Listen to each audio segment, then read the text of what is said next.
Elkanah and his wives. Now there was a man from Ramathaim from the hill country of Ephraim, and his name was Elkanah the son of Jeroham, the son of Elihu, the son of Tohu, the son of Zup, an Ephraimite. And he had 2 wives, the name of one was Hannah and the name of the other Peninnah. And Peninnah had children, but Hannah had no children. Now this man would go up from his city yearly to worship and to sacrifice to the Lord of armies in Shiloh. And the 2 sons of Eli, Hophni and Phinehas, were priests to the Lord there. When the day came that Elkanah sacrificed, he would give portions to his wife Peninnah and to all her sons and daughters. But to Hannah he would give a double portion, because he loved Hannah, but the Lord had closed her womb. Her rival, moreover, would provoke her bitterly to irritate her, because the Lord had closed her womb. And it happened year after year, as often as she went up to the house of the Lord, that she would provoke her. So she wept and would not eat. Then Elkanah her husband would say to her, Hannah, why do you weep, and why do you not eat, and why is your heart sad? Am I not better to you than 10 sons? Then Hannah got up after eating and drinking in Shiloh. Now Eli the priest was sitting on the seat by the doorpost of the temple of the Lord. She, greatly distressed, prayed to the Lord and wept bitterly. And she made a vow and said, Lord of armies, if you will indeed look on the affliction of your bondservant and remember me, and not forget your bondservant, but will give your bondservant a son, then I will give him to the Lord all the days of his life, and a razor shall never come on his head. Now it came about, as she continued praying before the Lord, that Eli was watching her mouth. As for Hannah, she was speaking in her heart, only her lips were quivering, but her voice was not heard. So Eli thought that she was drunk. Then Eli said to her, How long will you behave like a drunk? Get rid of your wine. But Hannah answered and said, No, my lord, I am a woman despairing in spirit. I have drunk neither wine nor strong drink, but I have poured out my soul before the Lord. Do not consider your bondservant a useless woman, for I have spoken until now out of my great concern and provocation. Then Eli answered and said, Go in peace, and may the God of Israel grant your request that you have asked of him. She said, Let your bondservant find favor in your sight. So the woman went on her way and ate, and her face was no longer sad. Samuel is born to Hannah. Then they got up early in the morning and worshipped before the Lord, and returned again to their house in Ramah. And Elkanah had relations with Hannah his wife, and the Lord remembered her.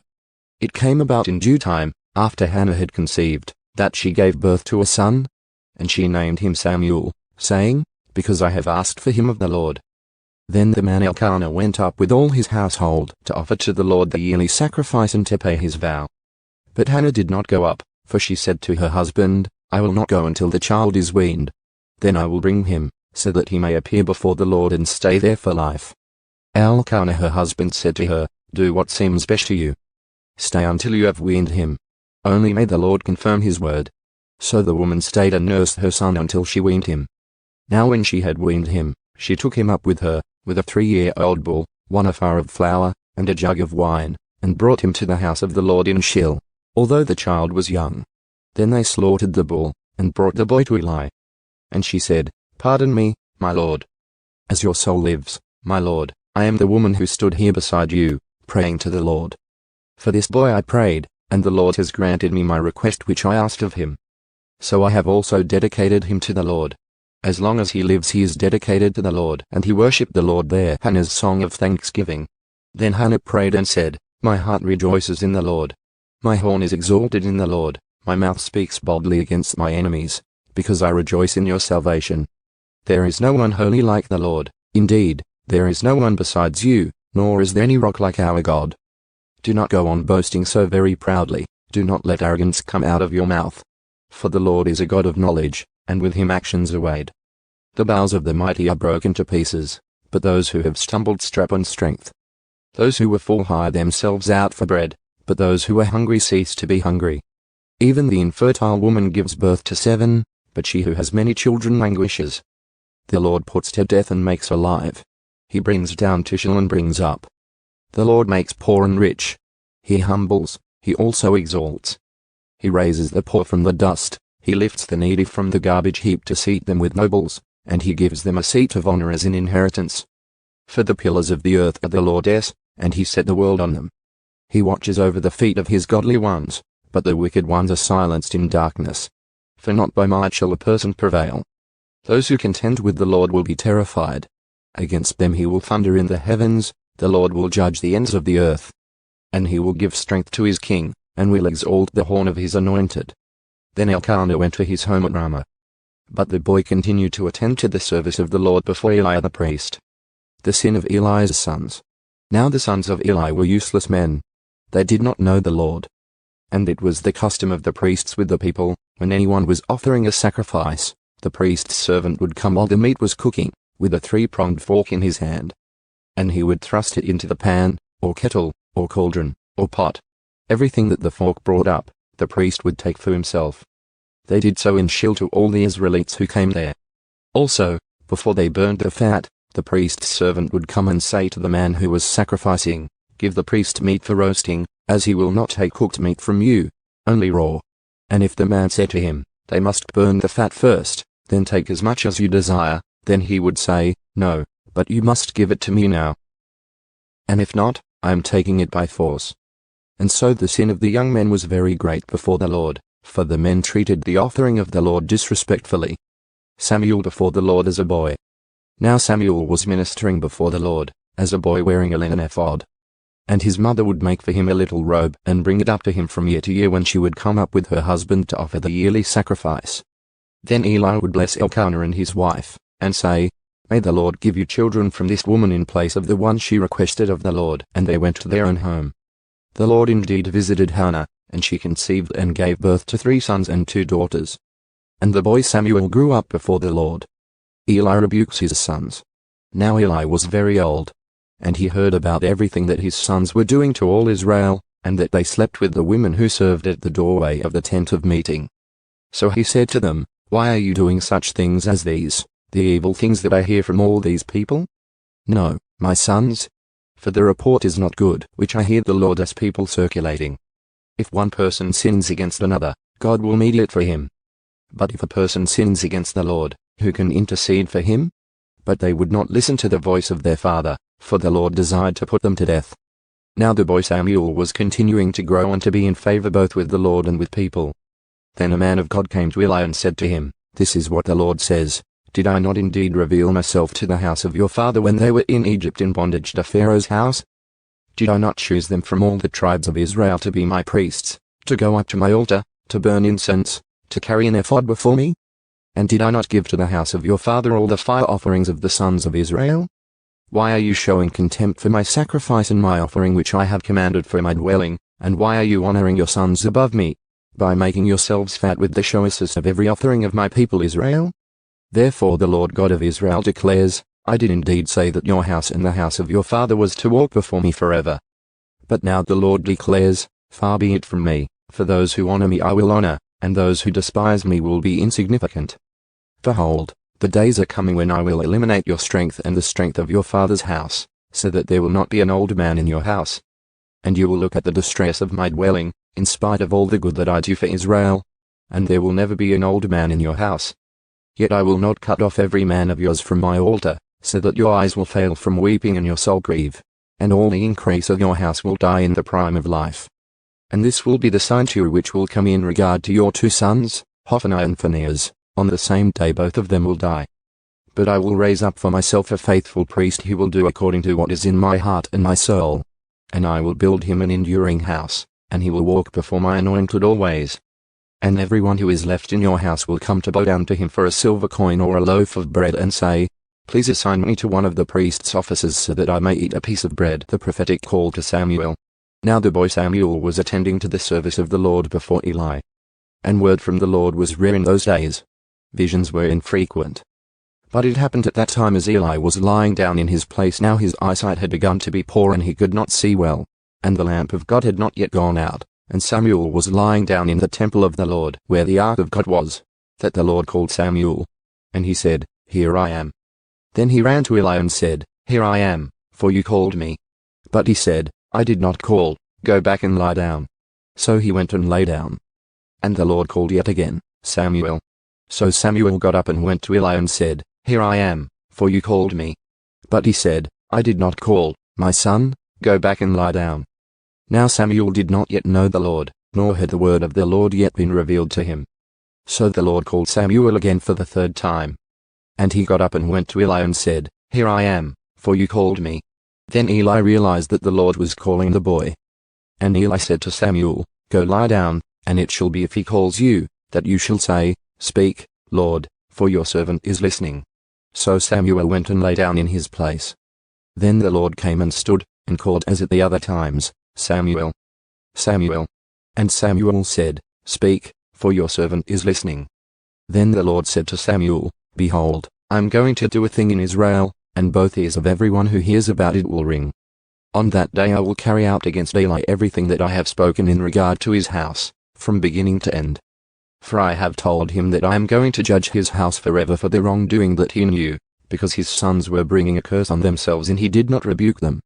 Therefore I have sworn to the house of Eli that the wrongdoing of Eli's house shall never be atoned for by sacrifice or offering." So Samuel lay down until morning. Then he opened the doors of the house of the Lord. But Samuel was afraid to tell the vision to Eli. Then Eli called Samuel and said, "Samuel, my son." And he said, "Here I am." He said, "What is the word that he spoke to you? Please do not hide it from me.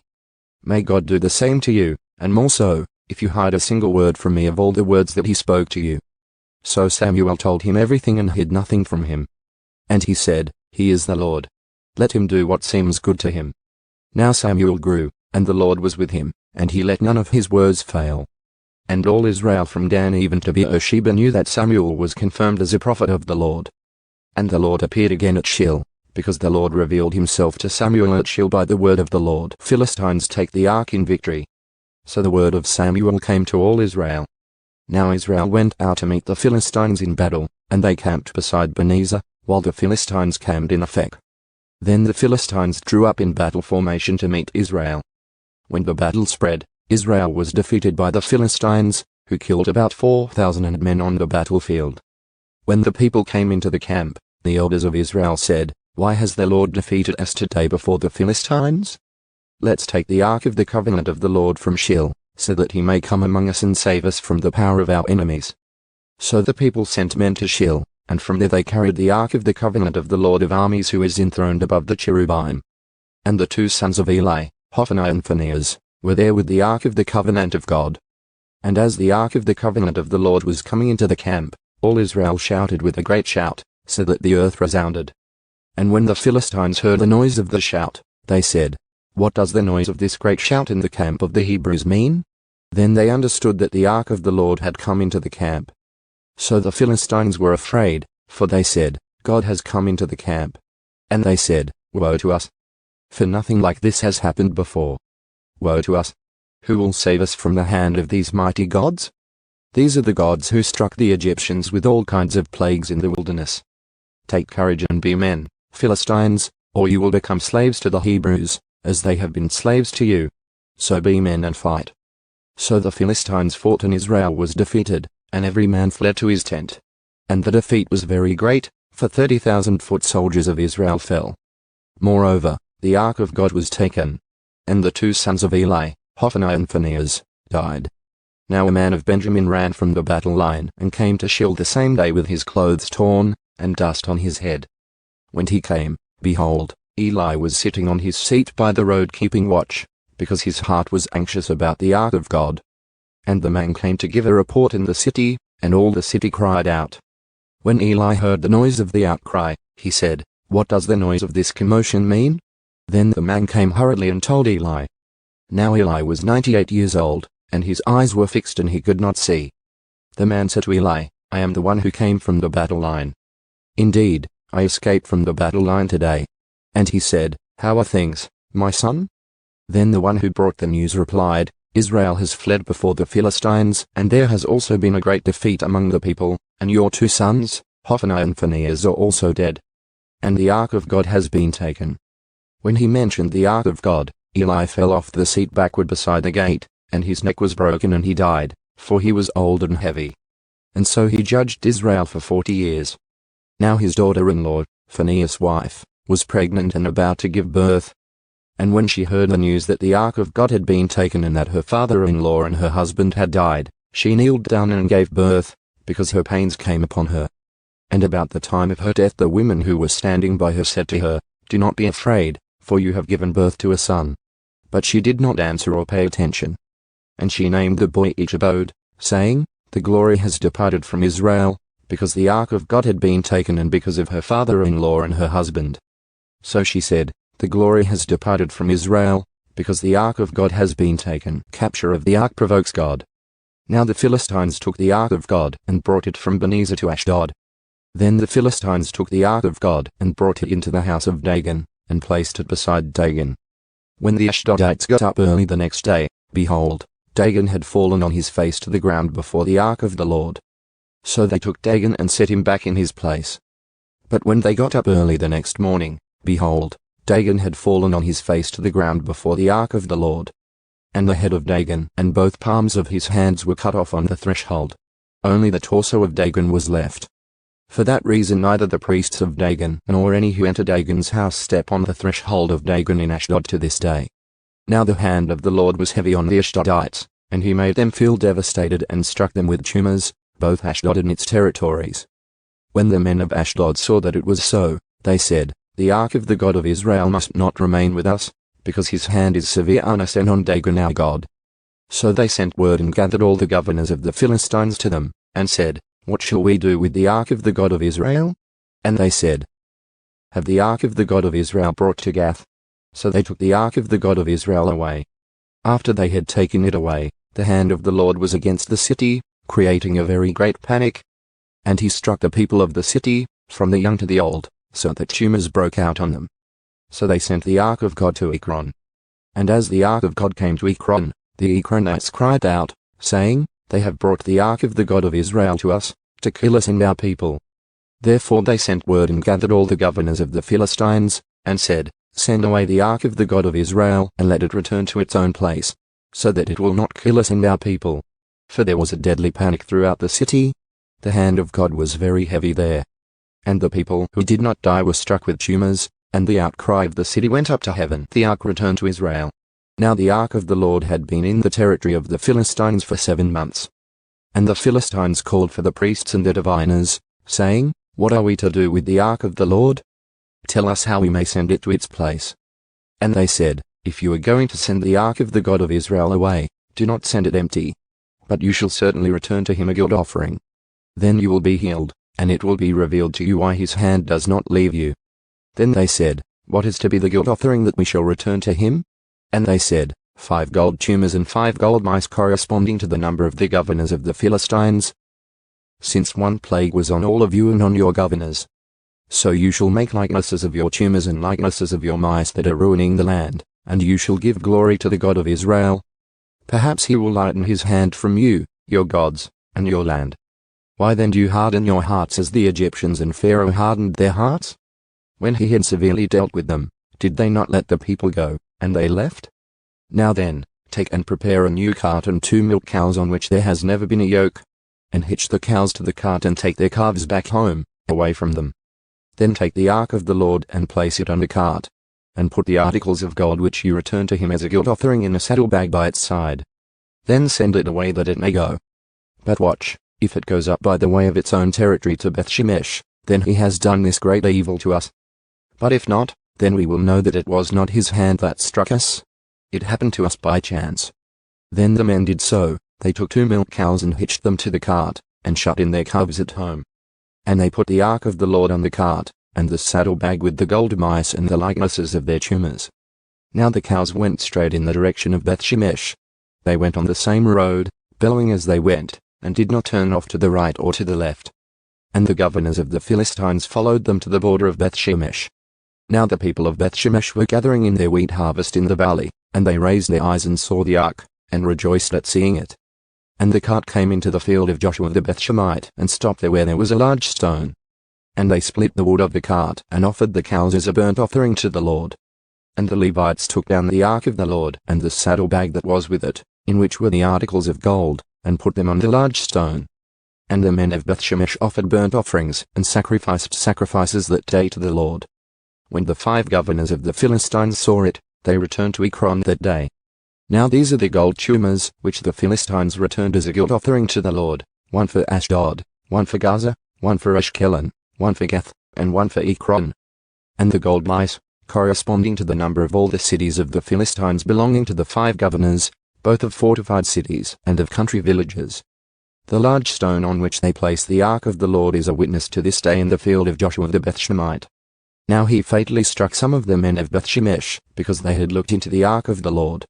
He struck 50,070 men among the people, and the people mourned because the Lord had struck the people with a great slaughter. And the men of Bethshemesh said, Who is able to stand before the Lord, this holy God? And to whom will he go up from us? So they sent messengers to the inhabitants of Kiriath-Jearim, saying, The Philistines have brought back the ark of the Lord. Come down and take it up to yourselves. Israel saved from the Philistines. And the men of Kiriath-Jearim came and took the ark of the Lord, and brought it into the house of Abinadab on the hill, and they consecrated his son Eleazar to watch over the ark of the Lord. From the day that the ark remained at Kiriath-Jearim, the time was long, for it was 20 years. And all the house of Israel mourned after the Lord.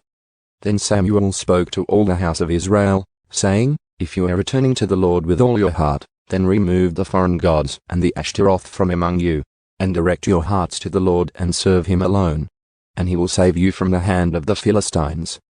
So the sons of Israel removed the Baals and the Ashtaroth, and served the Lord alone. Then Samuel said, Gather all Israel to Mizpah, and I will pray to the Lord for you. So they gathered to Mizpah, and drew water and poured it out before the Lord, and fasted on that day and said there, We have sinned against the Lord. And Samuel judged the sons of Israel at Mizpah. Now when the Philistines heard that the sons of Israel had gathered at Mizpah, the governors of the Philistines went up against Israel. And when the sons of Israel heard about it, they were afraid of the Philistines. So the sons of Israel said to Samuel, Do not stop crying out to the Lord our God for us, that he will save us from the hand of the Philistines. Samuel took a nursing lamb and offered it as a whole burnt offering to the Lord. And Samuel cried out to the Lord for Israel, and the Lord answered him. Now Samuel was offering up the burnt offering, and the Philistines advanced to battle Israel. But the Lord thundered with a great thunder on that day against the Philistines and confused them, so that they were struck down before Israel. And the men of Israel came out of Mizpah and pursued the Philistines, and killed them as far as below Bethkar. Then Samuel took a stone and placed it between Mizpah and Shin, and named it Ebenezer, saying, So far the Lord has helped us. So the Philistines were subdued, and they did not come any more within the border of Israel. And the hand of the Lord was against the Philistines all the days of Samuel. The cities which the Philistines had taken from Israel were restored to Israel, from Ekron even to Gath. And Israel recovered their territory from the hand of the Philistines. So there was peace between Israel and the Amorites. Samuel's ministry. Now Samuel judged Israel all the days of his life. And he used to go annually on a circuit to Bethel, Gilgal, and Mizpah, and he judged Israel in all these places. Then he would make his return to Ramah, because his house was there, and there he also judged Israel. And there he built an altar to the Lord. Israel demands a king. Now it came about, when Samuel was old, that he appointed his sons as judges over Israel. The name of his firstborn was Joel, and the name of his second, Abijah. They were judging in Beersheba. His sons, however, did not walk in his ways, but turned aside after dishonest gain, and they took bribes and perverted justice. Then all the elders of Israel gathered together and came to Samuel at Ramah. And they said to him, Behold, you have grown old, and your sons do not walk in your ways. Now appoint us a king to judge us like all the nations. But the matter was displeasing in the sight of Samuel when they said, Give us a king to judge us. And Samuel prayed to the Lord. And the Lord said to Samuel, Listen to the voice of the people regarding all that they say to you, because they have not rejected you, but they have rejected me from being king over them. Like all the deeds which they have done since the day that I brought them up from Egypt even to this day, in that they have abandoned me and served other gods, so they are doing to you as well. Now then, listen to their voice. However, you shall warn them strongly and tell them of the practice of the king who will reign over them. Warning concerning a king. So Samuel spoke all the words of the Lord to the people who had asked him for a king. And he said, This will be the practice of the king who will reign over you. He will take your sons and put them in his chariots for himself and among his horsemen, and they will run before his chariots. He will appoint for himself commanders of thousands and commanders of 50s, and some to do his plowing and to gather in his harvest, and to make his weapons of war and equipment for his chariots. He will also take your daughters and use them as perfumers, cooks, and bakers. He will take the best of your fields, your vineyards, and your olive groves, and give them to his servants. And he will take 1/10 of your seed in your vineyards, and give it to his high officials and his servants. He will also take your male servants and your female servants, and your best young men, and your donkeys, and use them for his work. He will take 1/10 of your flocks, and you yourselves will become his servants. Then you will cry out on that day because of your king whom you have chosen for yourselves, but the Lord will not answer you on that day." Yet the people refused to listen to the voice of Samuel, and they said, "No, but there shall be a king over us, so that we also may be like all the nations, and our king may judge us and go out before us and fight our battles." Now after Samuel had heard all the words of the people, he repeated them in the Lord's hearing. And the Lord said to Samuel, "Listen to their voice and appoint a king for them." So Samuel said to the men of Israel, "Go, every man to his city." Saul's search. Now there was a man of Benjamin whose name was Kish the son of Abiel, son of Zerah, son of Becheroth, son of Aphiah, son of a Benjaminite, a valiant mighty man. He had a son whose name was Saul, a young and handsome man, and there was not a more handsome man than he among the sons of Israel. From his shoulders and up he was taller than any of the people. Now the donkeys of Kish, Saul's father, had wandered off. So Kish said to his son Saul, "Now take with you one of the servants and arise, go search for the donkeys." So he passed through the hill country of Ephraim and passed through the land of Shalishah, but they did not find them. Then they passed through the land of Shaalim, but they were not there. Then he passed through the land of the Benjaminites, but they did not find them. When they came to the land of Zuph, Saul said to his servant who was with him, "Come, and let's return, or else my father will stop being concerned about the donkeys and will become anxious about us." But he said to him, "Behold now, there is a man of God in this city, and the man is held in honor. Everything that he says definitely comes true. Now let's go there, perhaps he can tell us about our journey on which we have set out." Then Saul said to his servant, "But look, if we go, what shall we bring the man? For the bread is gone from our sacks, and there is no gift to bring to the man of God. What do we have?" The servant answered Saul again and said, "Look, I have in my hand 1/4 of a shekel of silver. I will give it to the man of God, and he will tell us our way." Previously in Israel, when a man went to inquire of God, he used to say, "Come, and let's go to the seer." For he who is called a prophet now was previously called a seer. Then Saul said to his servant, "Good idea. Come, let's go." So they went to the city where the man of God was. As they went up the slope to the city, they found young women going out to draw water, and they said to them, "Is the seer here?" They answered them and said, "He is. See, he is ahead of you. Hurry now, for he has come into the city today, because the people have a sacrifice on the high place today. As soon as you enter the city you will find him before he goes up to the high place to eat, for the people will not eat until he comes, because he must bless the sacrifice. Afterward those who are invited will eat.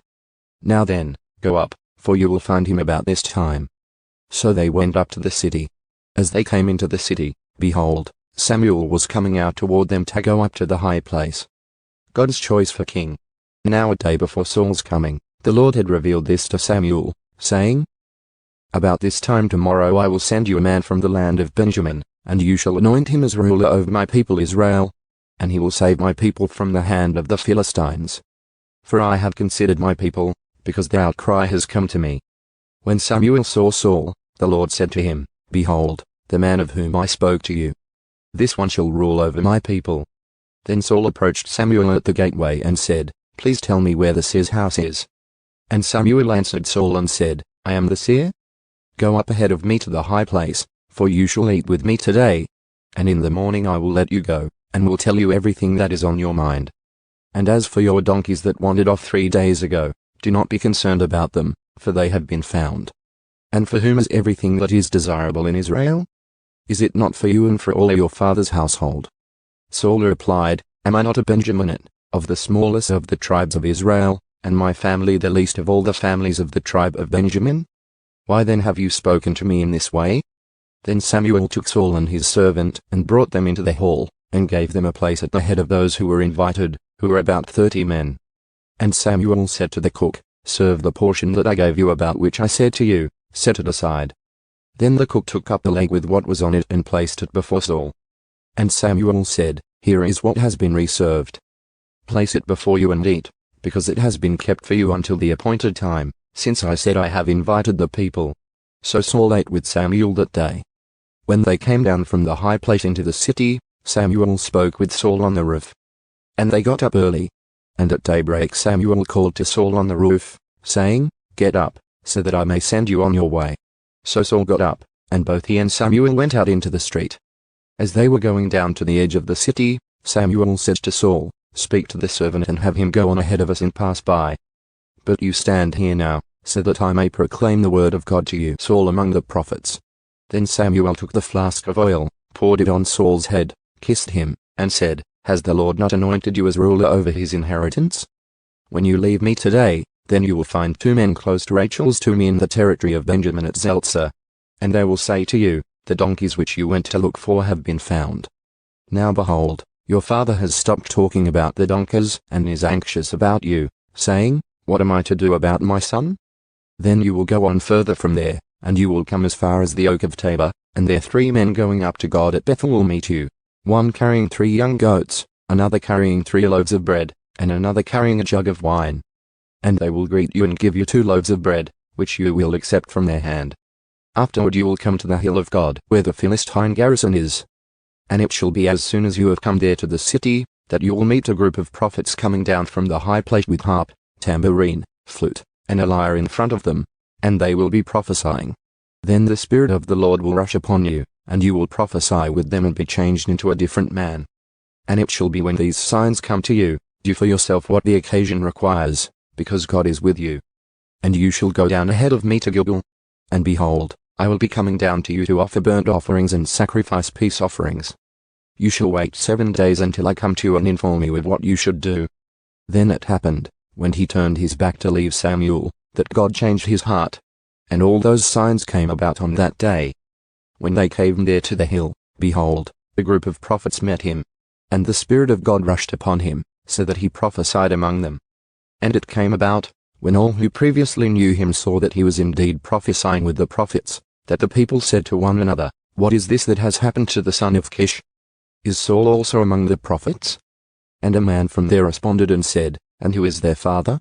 Therefore it became a saying, "Is Saul also among the prophets?" When he had finished prophesying, he came to the high place. Now Saul's uncle said to him and his servant, "Where did you go?" And he said, "To look for the donkeys." When we saw that they were nowhere to be found, we went to Samuel. Saul's uncle said, "Please tell me what Samuel said to you."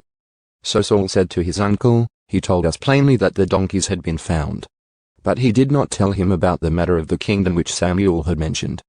Saul publicly chosen king. Now Samuel called the people together to the Lord at Mizpah. And he said to the sons of Israel, "This is what the Lord, the God of Israel says, I brought Israel up from Egypt, and I rescued you from the hand of the Egyptians and from the power of all the kingdoms that were oppressing you. But today you have rejected your God, who saves you from all your catastrophes and your distresses. Yet you have said, 'No, but put a king over us.' Now then, present yourselves before the Lord by your tribes and by your groups of thousands." So Samuel brought all the tribes of Israel forward, and the tribe of Benjamin was selected by lot. Then he brought the tribe of Benjamin forward by its families, and the Machite family was selected by lot. And Saul the son of Kish was selected by lot. But when they looked for him, he could not be found. Therefore they inquired further of the Lord, "Has the man come here yet?" And the Lord said, "Behold, he is hiding himself among the baggage." So they ran and took him from there, and when he stood among the people, he was taller than any of the people from his shoulders upward. Samuel said to all the people, "Do you see him whom the Lord has chosen? Surely there is no one like him among all the people." So all the people shouted and said, "Long live the king." Then Samuel told the people the ordinances of the kingdom, and wrote them in the book, and placed it before the Lord. And Samuel sent all the people away, each one to his house. Saul also went to his house in Gibeah, and the valiant men whose hearts God had touched went with him. But certain useless men said, "How can this one save us?" And they despised him and did not bring him a gift. But he kept silent about it. Saul defeats the Ammonites. Now Nahash the Ammonite went up and besieged Jabesh Gilead. And all the men of Jabesh said to Nahash, "Make a covenant with us and we will serve you." But Nahash the Ammonite said to them, "I will make it with you on this condition, that I will gouge out the right eye of every one of you, and thereby I will inflict a disgrace on all Israel." So the elders of Jabesh said to him, "Allow us 7 days to send messengers throughout the territory of Israel. Then, if there is no one to save us, we will come out to you." Then the messengers came to Gibeah of Saul and spoke these words in the hearing of the people, and all the people raised their voices and wept. Now behold, Saul was coming from the field behind the oxen, and Saul said, What is the matter with the people that they weep? So they reported to him the words of the men of Jabesh. Then the Spirit of God rushed upon Saul when he heard these words, and he became very angry. He then took a yoke of oxen and cut them in pieces, and sent them throughout the territory of Israel by the hand of messengers, saying, Whoever does not come out after Saul and after Samuel, the same shall be done to his oxen. Then the dread of the Lord fell on the people, and they came out as one person. He counted them in Bezek, and the sons of Israel were 300,000, and the men of Judah, 30,000. They said to the messengers who had come, This is what you shall say to the men of Jabesh Gilead. Tomorrow, by the time the sun is hot, you will be saved. So the messengers went and told the men of Jabesh, and they rejoiced. Then the men of Jabesh said, Tomorrow we will come out to you, and you may do to us whatever seems good to you. The next morning Saul put the people in 3 companies. And they came into the midst of the camp at the morning watch, and struck and killed the Ammonites until the heat of the day. And those who survived scattered, so that no 2 of them were left together. Then the people said to Samuel, Who is he that said, Shall Saul reign over us? Bring the men, so that we may put them to death. But Saul said, Not a single person shall be put to death this day, for today the Lord has brought about victory in Israel.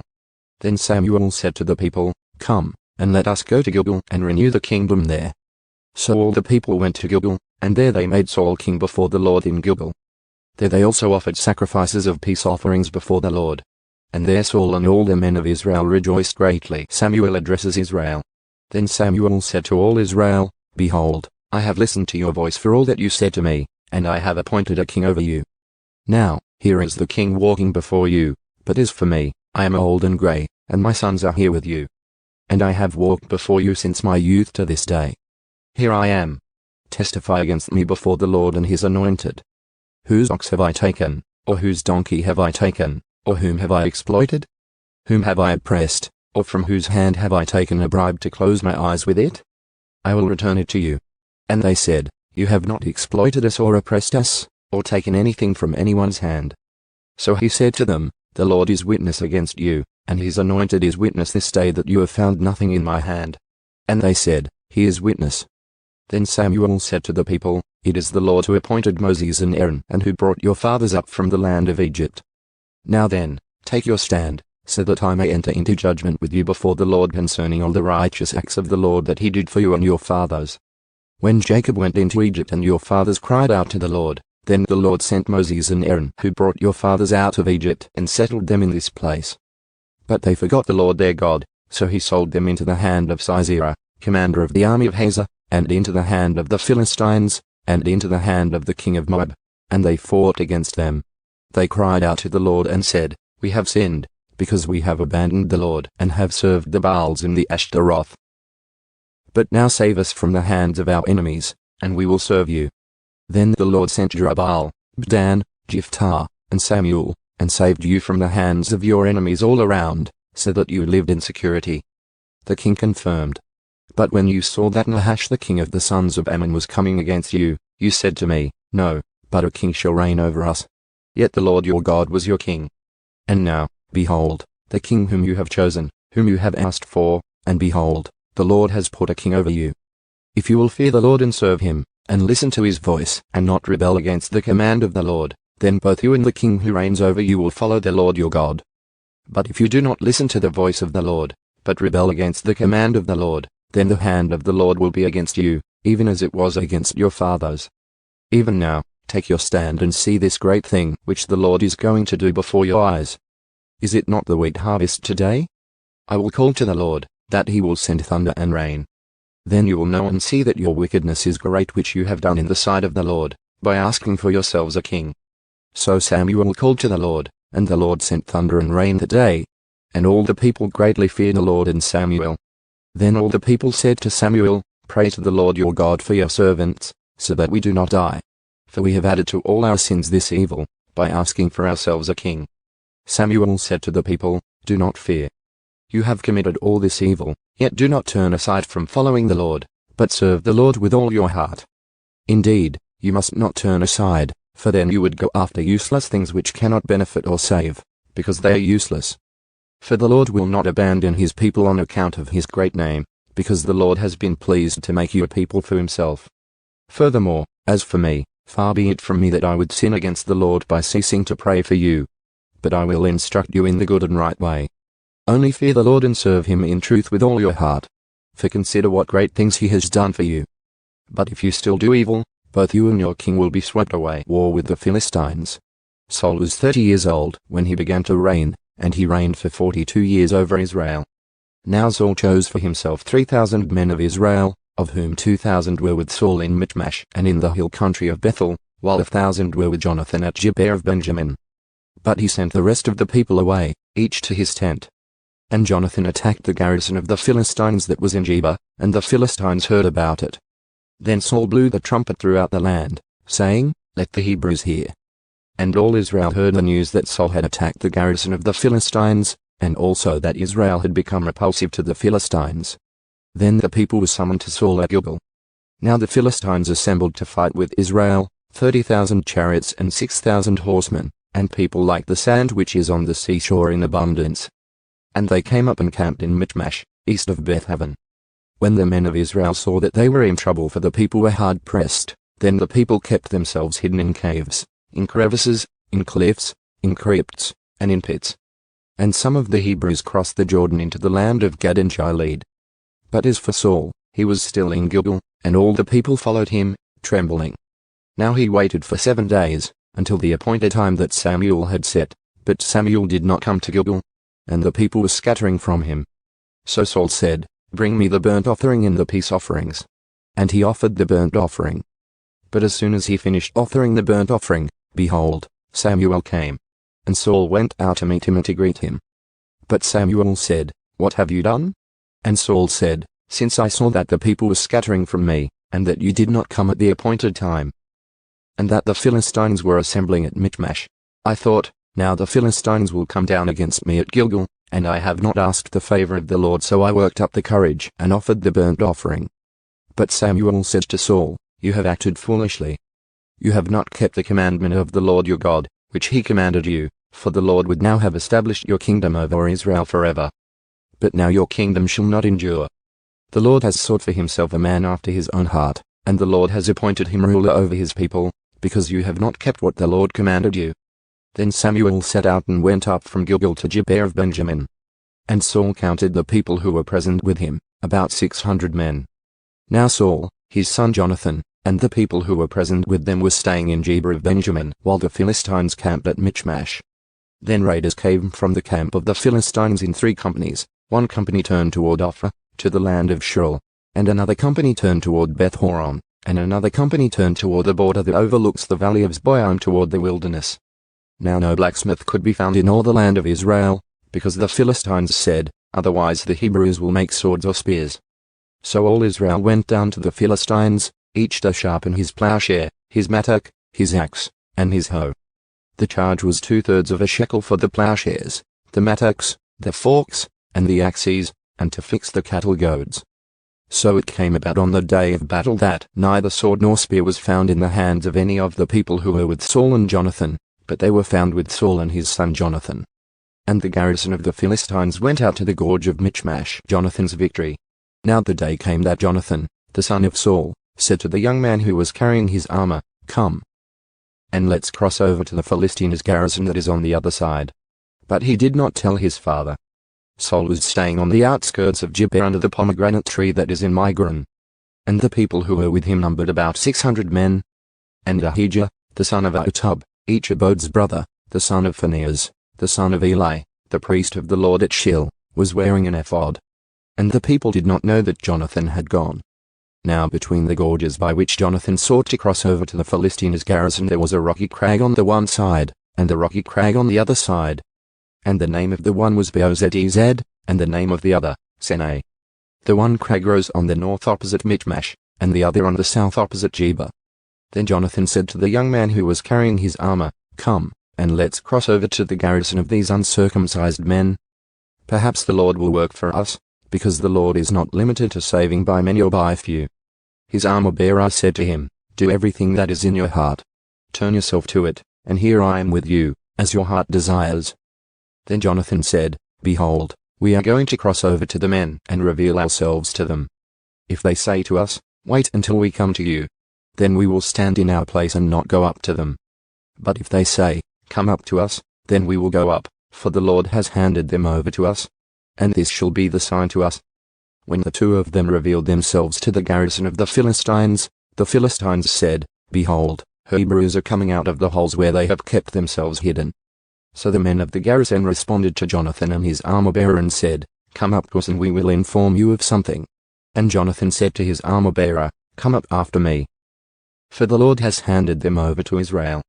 Then Jonathan climbed up on his hands and feet, with his armor-bearer behind him. And the men fell before Jonathan, and his armor-bearer put some to death after him. Now that first slaughter which Jonathan and his armor-bearer inflicted was about 20 men within about half a furrow in an acre of land. And there was a trembling in the camp, in the field, and among all the people. Even the garrison and the raiders trembled, and the earth quaked so that it became a great trembling. Now Saul's watchmen in Gibeah of Benjamin looked, and behold, the multitude dissolved. They went here and there. So Saul said to the people who were with him, "Look carefully now and see who has left us." And when they had looked, behold, Jonathan and his armor-bearer were not there. Then Saul said to Ahijah, "Bring the ark of God here." For at that time the ark of God was with the sons of Israel. While Saul talked to the priest, the commotion in the camp of the Philistines continued and increased. So Saul said to the priest, "Withdraw your hand." Then Saul and all the people who were with him rallied and came to the battle. And behold, every man's sword was against his fellow Philistine, and there was very great confusion. Now the Hebrews who were with the Philistines previously, who went up with them all around in the camp, even they also returned to be with the Israelites who were with Saul and Jonathan. When all the men of Israel who had kept themselves hidden in the hill country of Ephraim heard that the Philistines had fled, they also closely pursued them in the battle. So the Lord saved Israel that day, and the battle spread beyond Bethlehem. Saul's foolish order. Now the men of Israel were hard pressed on that day, for Saul had put the people under oath, saying, "Cursed be the man who eats food before evening, and before I have avenged myself on my enemies." So none of the people tasted food. All the people of the land entered the forest, and there was honey on the ground. When the people entered the forest, behold, there was honey dripping. But no man put his hand to his mouth, because the people feared the oath. However, Jonathan had not heard it when his father put the people under oath. So he put out the end of the staff that was in his hand and dipped it in the honeycomb, and put his hand to his mouth, and his eyes brightened. Then one of the people responded and said, "Your father strictly put the people under oath, saying, 'Cursed be the man who eats food today.'" And the people were weary. Then Jonathan said, "My father has troubled the land. See now that my eyes have brightened because I tasted a little of this honey. How much more, if only the people had freely eaten today of the spoils of their enemies which they found. For now the defeat among the Philistines has not been great. They attacked the Philistines that day from Michmash to Ajalon. But the people were very tired. So the people loudly rushed upon the spoils, and took sheep, oxen, and calves, and slaughtered them on the ground. And the people ate them with the blood.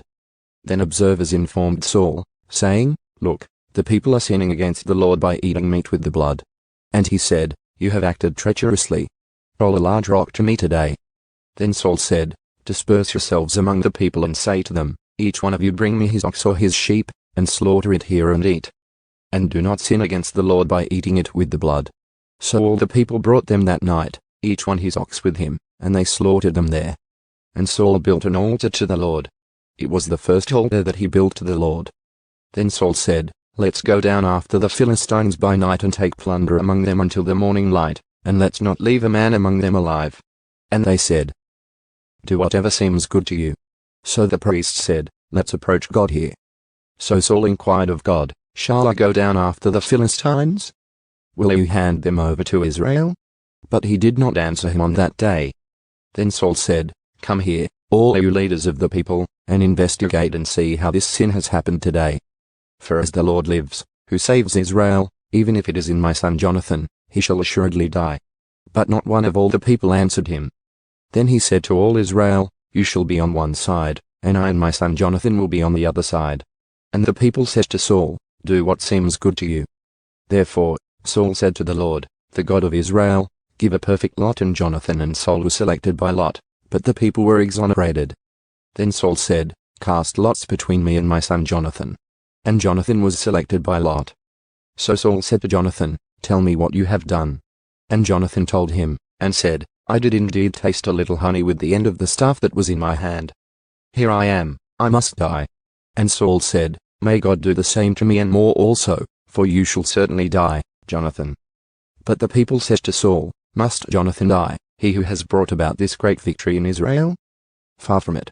As the Lord lives, not even a hair of his head shall fall to the ground, because he has worked with God this day." So the people rescued Jonathan and he did not die. Then Saul went up from pursuing the Philistines, and the Philistines went to their own place. Constant warfare. Now when Saul had taken control of the kingdom over Israel, he fought against all his enemies on every side, against Moab, the sons of Ammon, Edom, the kings of Zobah, and the Philistines. And wherever he turned, he inflicted punishment. And he acted valiantly and defeated the Amalekites, and saved Israel from the hands of those who plundered them. Now the sons of Saul were Jonathan, Ishvi, and Malchishua, and the names of his 2 daughters were these. The name of the firstborn was Merab, and the name of the younger, Michal. And the name of Saul's wife was Ahinoam the daughter of Ahimaaz. And the name of the commander of his army was Abner the son of Ner, Saul's uncle. Kish was the father of Saul, and Ner the father of Abner was the son of Abiel. Now the war against the Philistines was severe all the days of Saul. And when Saul saw any warrior or any valiant man, he attached him to his staff. Saul's disobedience. Then Samuel said to Saul, "The Lord sent me to anoint you as king over his people, over Israel. Now therefore, listen to the words of the Lord. This is what the Lord of armies says, I will punish Amalek for what he did to Israel, in that he obstructed him on the way while he was coming up from Egypt. Now go and strike Amalek and completely destroy everything that he has, and do not spare him.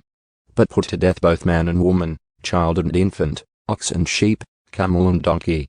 Then Saul summoned the people and counted them in Telaim, 200,000 foot soldiers and 10,000 men of Judah. And Saul came to the city of Amalek and set an ambush in the wadi. But Saul said to the Kenites, "Go, get away, go down from among the Amalekites, so that I do not destroy you along with them. For you showed kindness to all the sons of Israel when they went up from Egypt." So the Kenites got away from among the Amalekites. Then Saul defeated the Amalekites, from Havilah going toward Shur, which is east of Egypt. He captured Agag the king of the Amalekites alive, and completely destroyed all the people with the edge of the sword.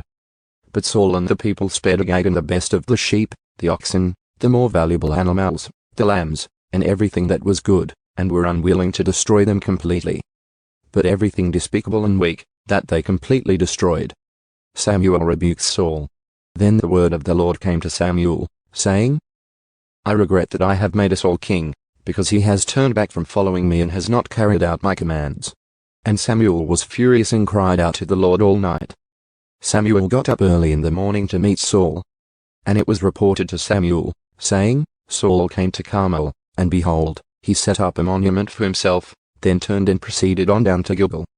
So Samuel came to Saul, and Saul said to him, "Blessed are you of the Lord. I have carried out the command of the Lord." But Samuel said, "What then is this bleating of the sheep in my ears, and the bellowing of the oxen which I hear?"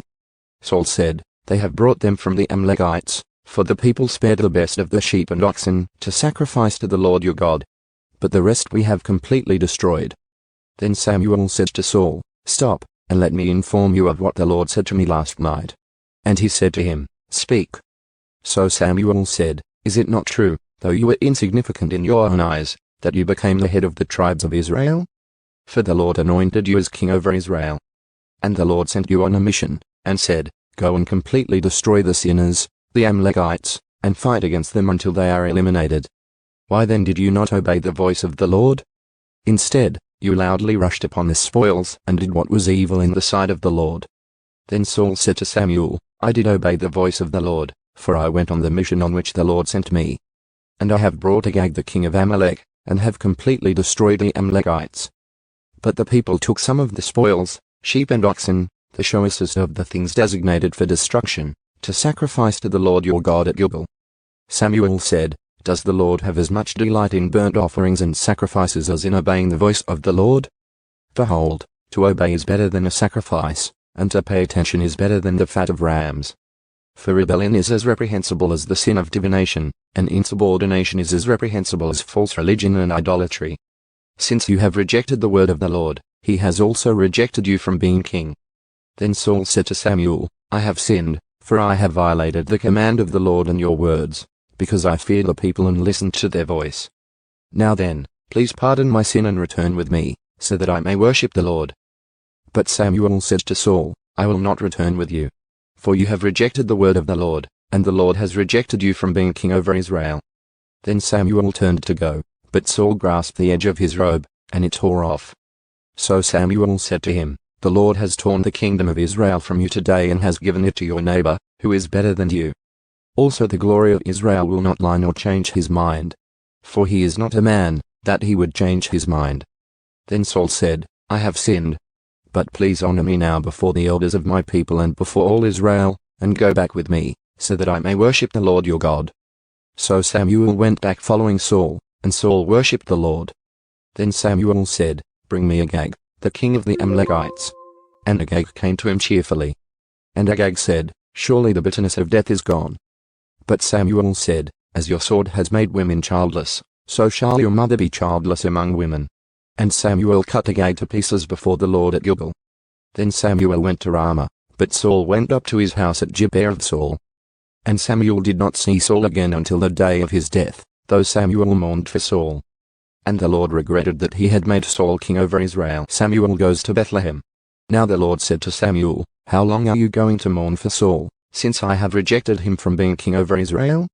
Fill your horn with oil and go. I will send you to Jesse the Bethlehemite, because I have chosen a king for myself among his sons." But Samuel said, "How can I go? When Saul hears about it, he will kill me." But the Lord said, "Take a heifer with you and say, I have come to sacrifice to the Lord. And you shall invite Jesse to the sacrifice, and I will let you know what you shall do. And you shall anoint for me the one whom I designate to you." So Samuel did what the Lord told him, and he came to Bethlehem. Then the elders of the city came trembling to meet him and said, "Do you come in peace?" And he said, "In peace. I have come to sacrifice to the Lord. Consecrate yourselves and come with me to the sacrifice." He also consecrated Jesse and his sons and invited them to the sacrifice. When they entered, he looked at Eliab and thought, "Surely the Lord's anointed is standing before him." But the Lord said to Samuel, "Do not look at his appearance or at the height of his stature, because I have rejected him. For God does not see as man sees, since man looks at the outward appearance, but the Lord looks at the heart." Then Jesse called Abinadab and had him pass before Samuel. But he said, "The Lord has not chosen this one, either." Next Jesse had Shammah pass by. And he said, "The Lord has not chosen this one, either." So Jesse had 7 of his sons pass before Samuel. But Samuel said to Jesse, "The Lord has not chosen these." Then Samuel said to Jesse, "Are these all the boys?" And he said, "The youngest is still left, but behold, he is tending the sheep." So Samuel said to Jesse, "Send word and bring him. For we will not take our places at the table until he comes here." David anointed. So he sent word and brought him in. Now he was reddish, with beautiful eyes and a handsome appearance. And the Lord said, "Arise, anoint him. For this is he." So Samuel took the horn of oil and anointed him in the midst of his brothers. And the Spirit of the Lord rushed upon David from that day forward. And Samuel set out and went to Ramah. Now the Spirit of the Lord left Saul, and an evil spirit from the Lord terrified him. Saul's servants then said to him, "Behold now, an evil spirit from God is terrifying you. May our Lord now command your servants who are before you. Have them search for a man who is a skillful musician on the harp. And it shall come about whenever the evil spirit from God is upon you, that he shall play the harp with his hand, and you will become well." So Saul said to his servants, "Now select for me a man who can play well, and bring him to me." Then one of the young men responded and said, "Behold, I have seen a son of Jesse the Bethlehemite who is a skillful musician, a valiant mighty man, a warrior, skillful in speech, and a handsome man.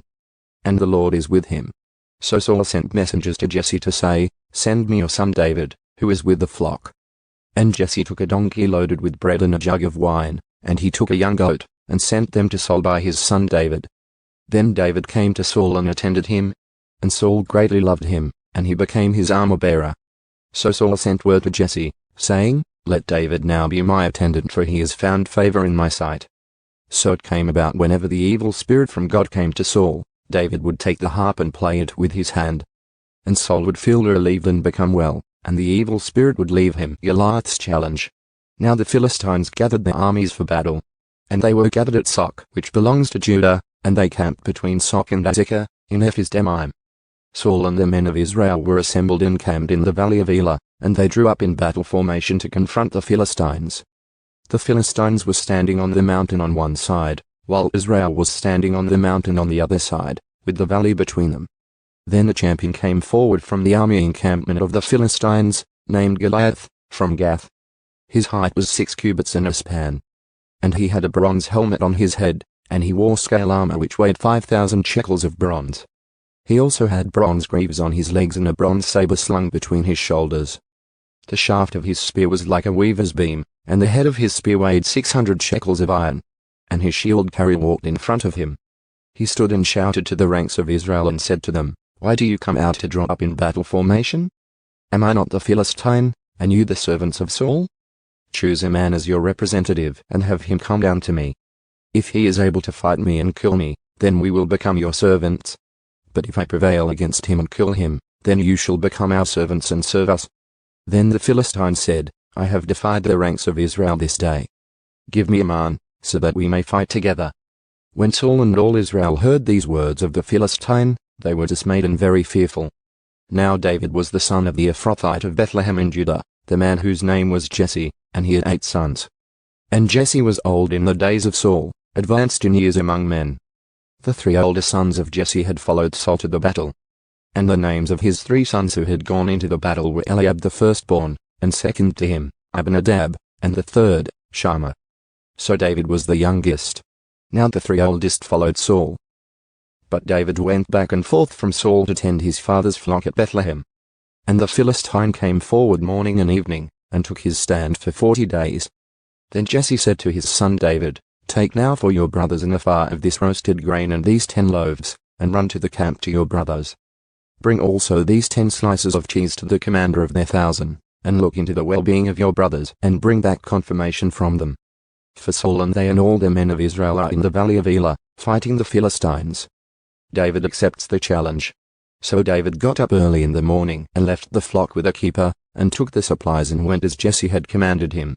And he came to the entrenchment encircling the camp while the army was going out in battle formation, shouting the war cry. Israel and the Philistines drew up in battle formation, army against army. Then David left the baggage in the care of the baggage keeper and ran to the battle line. And he entered and greeted his brothers. As he was speaking with them, behold, the champion, the Philistine from Gath named Goliath, was coming up from the army of the Philistines, and he spoke these same words. And David heard him. When all the men of Israel saw the man, they fled from him and were very fearful. And the men of Israel said, "Have you seen this man who is coming up? Surely he is coming up to defy Israel. And it will be that the king will make the man who kills him wealthy with great riches, and will give him his daughter and make his father's house free in Israel." Then David said to the men who were standing by him, "What will be done for the man who kills this Philistine and rids Israel of the disgrace? For who is this uncircumcised Philistine, that he has dared to defy the armies of the living God?" The people answered him in agreement with this statement, saying, "This is what will be done for the man who kills him." Now Eliab, his oldest brother, heard him when he spoke to the men. And Eliab's anger burned against David, and he said, "Why is it that you have come down? And with whom have you left those few sheep in the wilderness? I myself know your insolence and the wickedness of your heart. For you have come down in order to see the battle." But David said, "What have I done now? Was it not just a question?" Then he turned away from him to another and said the same thing. And the people replied with the same words as before. David kills Goliath. When the words that David spoke were heard, they informed Saul, and he sent for him. And David said to Saul, "May no one's heart fail on account of him. Your servant will go and fight this Philistine." But Saul said to David, "You are not able to go against this Philistine to fight him. For you are only a youth, while he has been a warrior since his youth." But David said to Saul, "Your servant was tending his father's sheep.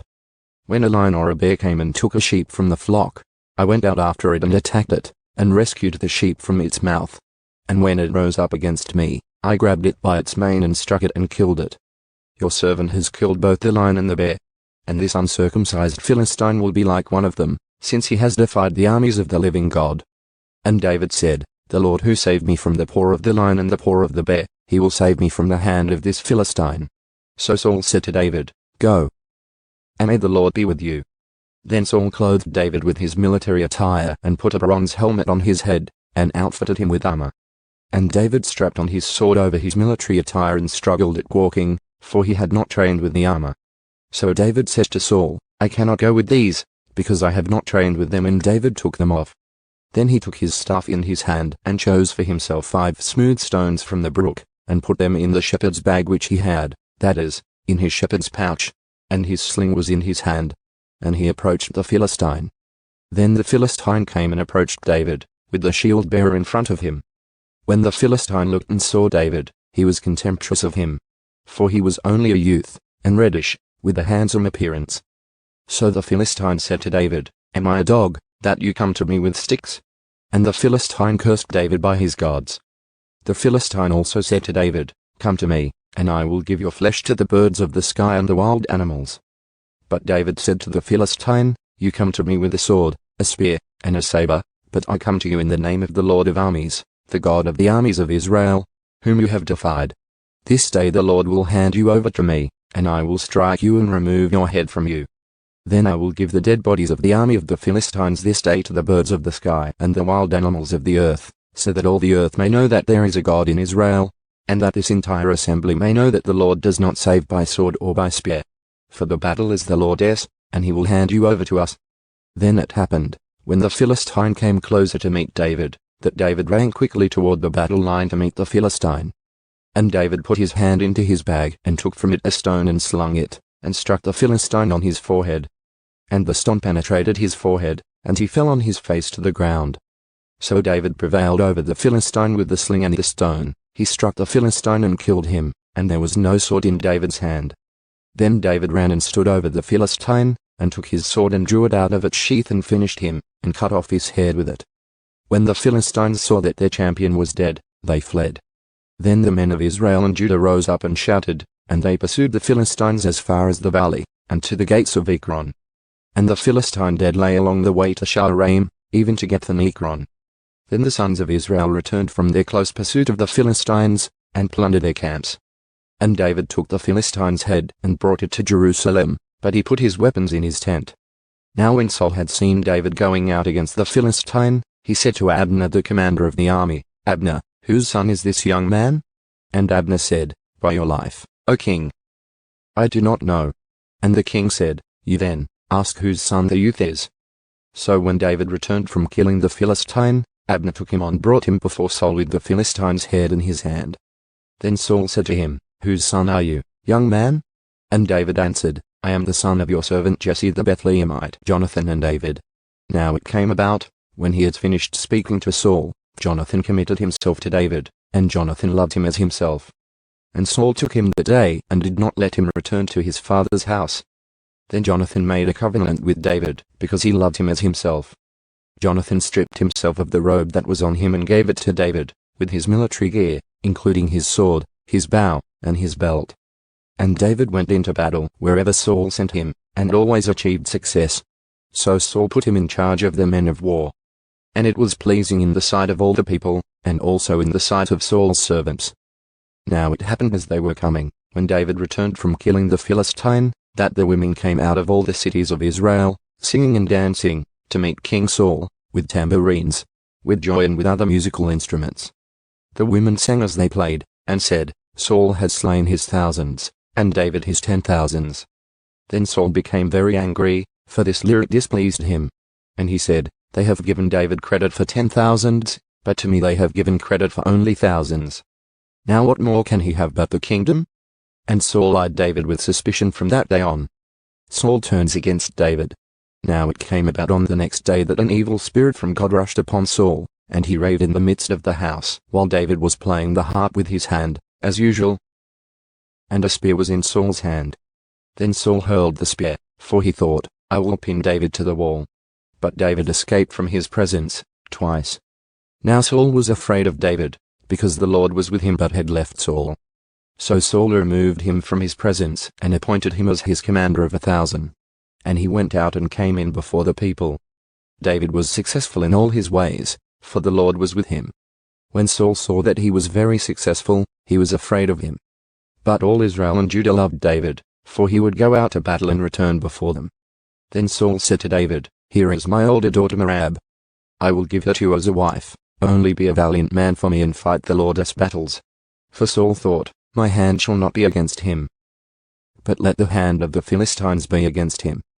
But David said to Saul, "Who am I, and who is my family, or my father's family in Israel, that I should be the king's son-in-law?" So it came about at the time that Merab, Saul's daughter, was to be given to David, that she was given instead to Adriel the Meholathite as a wife. David marries Saul's daughter. Now Michal, Saul's daughter, loved David. When they informed Saul, the thing was pleasing to him. For Saul thought, "I will give her to him so that she may become a trap for him, and that the hand of the Philistines may be against him." Therefore Saul said to David, "For a second time you may become my son-in-law, today." Then Saul commanded his servants, "Speak to David in secret, saying, Behold, the king delights in you, and all his servants love you. Now then, become the king's son-in-law." So Saul's servants spoke these words to David. But David said, "Is it trivial in your sight to become the king's son-in-law, since I am only a poor man and insignificant?" Then Saul's servants reported to him, saying, "These are the words David spoke." Saul then said, "This is what you shall say to David. The king does not desire any dowry except 100 foreskins of the Philistines, to take vengeance on the king's enemies." But Saul plotted to have David fall by the hand of the Philistines. When his servants told David these words, it pleased David to become the king's son-in-law. So before the time had expired, David set out and went, he and his men, and fatally struck 200 men among the Philistines. Then David brought their foreskins, and they presented all 200 of them to the king, so that he might become the king's son-in-law. And Saul gave him his daughter Michal as a wife. When Saul saw and realized that the Lord was with David, and that Michal, Saul's daughter, loved him, then Saul was even more afraid of David. So Saul was David's enemy continually. Then the commanders of the Philistines went to battle, and it happened as often as they went out, that David was more successful than all the servants of Saul. So his name was held in high esteem. David protected from Saul. Now Saul told his son Jonathan and all his servants to put David to death. But Jonathan, Saul's son, greatly delighted in David. So Jonathan informed David, saying, "My father Saul is seeking to put you to death. Now then, please be on your guard in the morning, and stay in a hiding place and conceal yourself. And as for me, I will go out and stand beside my father in the field where you are hiding, and I will speak with my father about you. And whatever I find out, I will tell you." Then Jonathan spoke well of David to his father Saul and said to him, "May the king not sin against his servant David, since he has not sinned against you, and since his deeds have been very beneficial to you. For he took his life in his hand and struck the Philistine, and the Lord brought about a great victory for all Israel. You saw it and rejoiced. Why then would you sin against innocent blood by putting David to death for no reason?" Saul listened to the voice of Jonathan, and Saul vowed, "As the Lord lives, David shall not be put to death." Then Jonathan called David, and Jonathan told him all these words. And Jonathan brought David to Saul, and he was in his presence as before. When there was war again, David went out and fought the Philistines, and defeated them with great slaughter, so that they fled from him. Now there was an evil spirit from the Lord on Saul as he was sitting in his house with his spear in his hand, and David was playing the harp with his hand. And Saul tried to pin David to the wall with the spear, but he escaped from Saul's presence, so that he stuck the spear into the wall. And David fled and escaped that night. Then Saul sent messengers to David's house to watch him, in order to put him to death in the morning. But Michal, David's wife, informed him, saying, "If you do not save your life tonight, tomorrow you will be put to death." So Michal let David down through a window, and he went and fled, and escaped. And Michal took the household idol and laid it on the bed, and put a quilt of goat's hair at its head, and covered it with clothing. When Saul sent messengers to take David, she said, "He is sick." Then Saul sent messengers to see David, saying, "Bring him up to me on his bed, so that I may put him to death." When the messengers entered, behold, the household idol was on the bed with the quilt of goat's hair at its head. So Saul said to Michal, "Why have you betrayed me like this, and let my enemy go, so that he has escaped?" And Michal said to Saul, "He said to me, 'Let me go.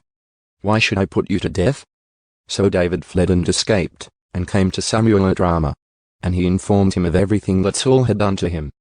And he and Samuel went and stayed in Naioth. But it was reported to Saul, saying, Behold, David is at Naioth in Ramah. Then Saul sent messengers to take David, but when they saw the company of prophets prophesying, with Samuel standing and presiding over them, the Spirit of God came upon the messengers of Saul. And they also prophesied. When Saul was informed of this, he sent other messengers, but they also prophesied. So Saul sent messengers again the third time, yet they prophesied. Then he went to Ramah himself and came as far as the large well that is in Succoth. And he asked, Where are Samuel and David? And someone said, Behold, they are at Naioth in Ramah. So he proceeded there to Naioth in Ramah. But the Spirit of God came upon him also, so that he went along prophesying continually until he came to Naioth in Ramah. He also stripped off his clothes, and he too prophesied before Samuel and lay down naked all that day and all night.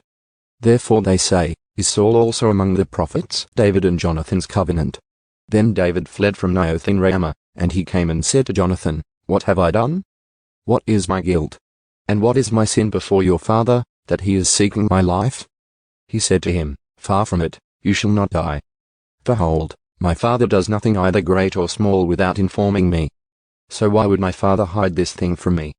It is not so. Yet David vowed again, saying, Your father is well aware that I have found favor in your sight, and he has said, Jonathan is not to know this. Otherwise he will be worried. But indeed as the Lord lives and as your soul lives, there is just a step between me and death. Then Jonathan said to David, Whatever you say, I will do for you. So David said to Jonathan, Behold, tomorrow is the new moon, and I am obligated to sit down to eat with the king. But let me go so that I may hide myself in the field until the third evening. If your father misses me at all, then say, David earnestly requested leave of me to run to Bethlehem, his city, because it is the yearly sacrifice there for the whole family. If he says, That is good, your servant will be safe. But if he is very angry, be aware that he has decided on evil. So deal kindly with your servant, for you have brought your servant into a covenant of the Lord with you. But if I am guilty of wrongdoing, kill me yourself. For why then should you bring me to your father? Jonathan said, Far be it from you. For if I in fact learn that my father has decided to inflict harm on you, would I not inform you? Then David said to Jonathan, Who will inform me if your father answers you harshly? Jonathan said to David, Come, and let's go out to the field.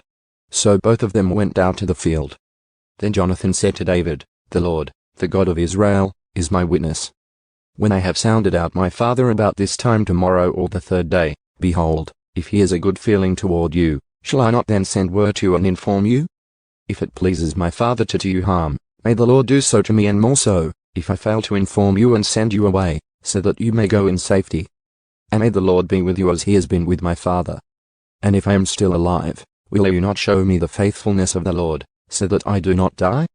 And you shall never cut off your loyalty to my house, not even when the Lord cuts off every one of the enemies of David from the face of the earth. So Jonathan made a covenant with the house of David, saying, May the Lord demand it from the hands of David's enemies. And Jonathan made David vow again because of his love for him, because he loved him as he loved his own life. Then Jonathan said to him, Tomorrow is the new moon, and you will be missed since your seat will be empty. When you have stayed for 3 days, you shall go down quickly and come to the place where you hid yourself on that eventful day, and you shall remain beside the stone Saul. And I will shoot 3 arrows to the side, as though I shot at a target. Then behold, I will send the boy, telling him, Go, find the arrows. If I specifically say to the boy, Behold, the arrows are on this side of you, get them, then come. Because it is safe for you and there is nothing to harm you, as the Lord lives. But if I say to the youth, Behold, the arrows are beyond you, go, because the Lord has sent you away. As for the agreement of which you and I have spoken, behold, the Lord is between you and me forever. So David hid himself in the field. And when the new moon came, the king sat down to eat food. Now the king sat on his seat as usual, the seat by the wall. Then Jonathan stood up and Abner sat down by Saul's side. But David's place was empty.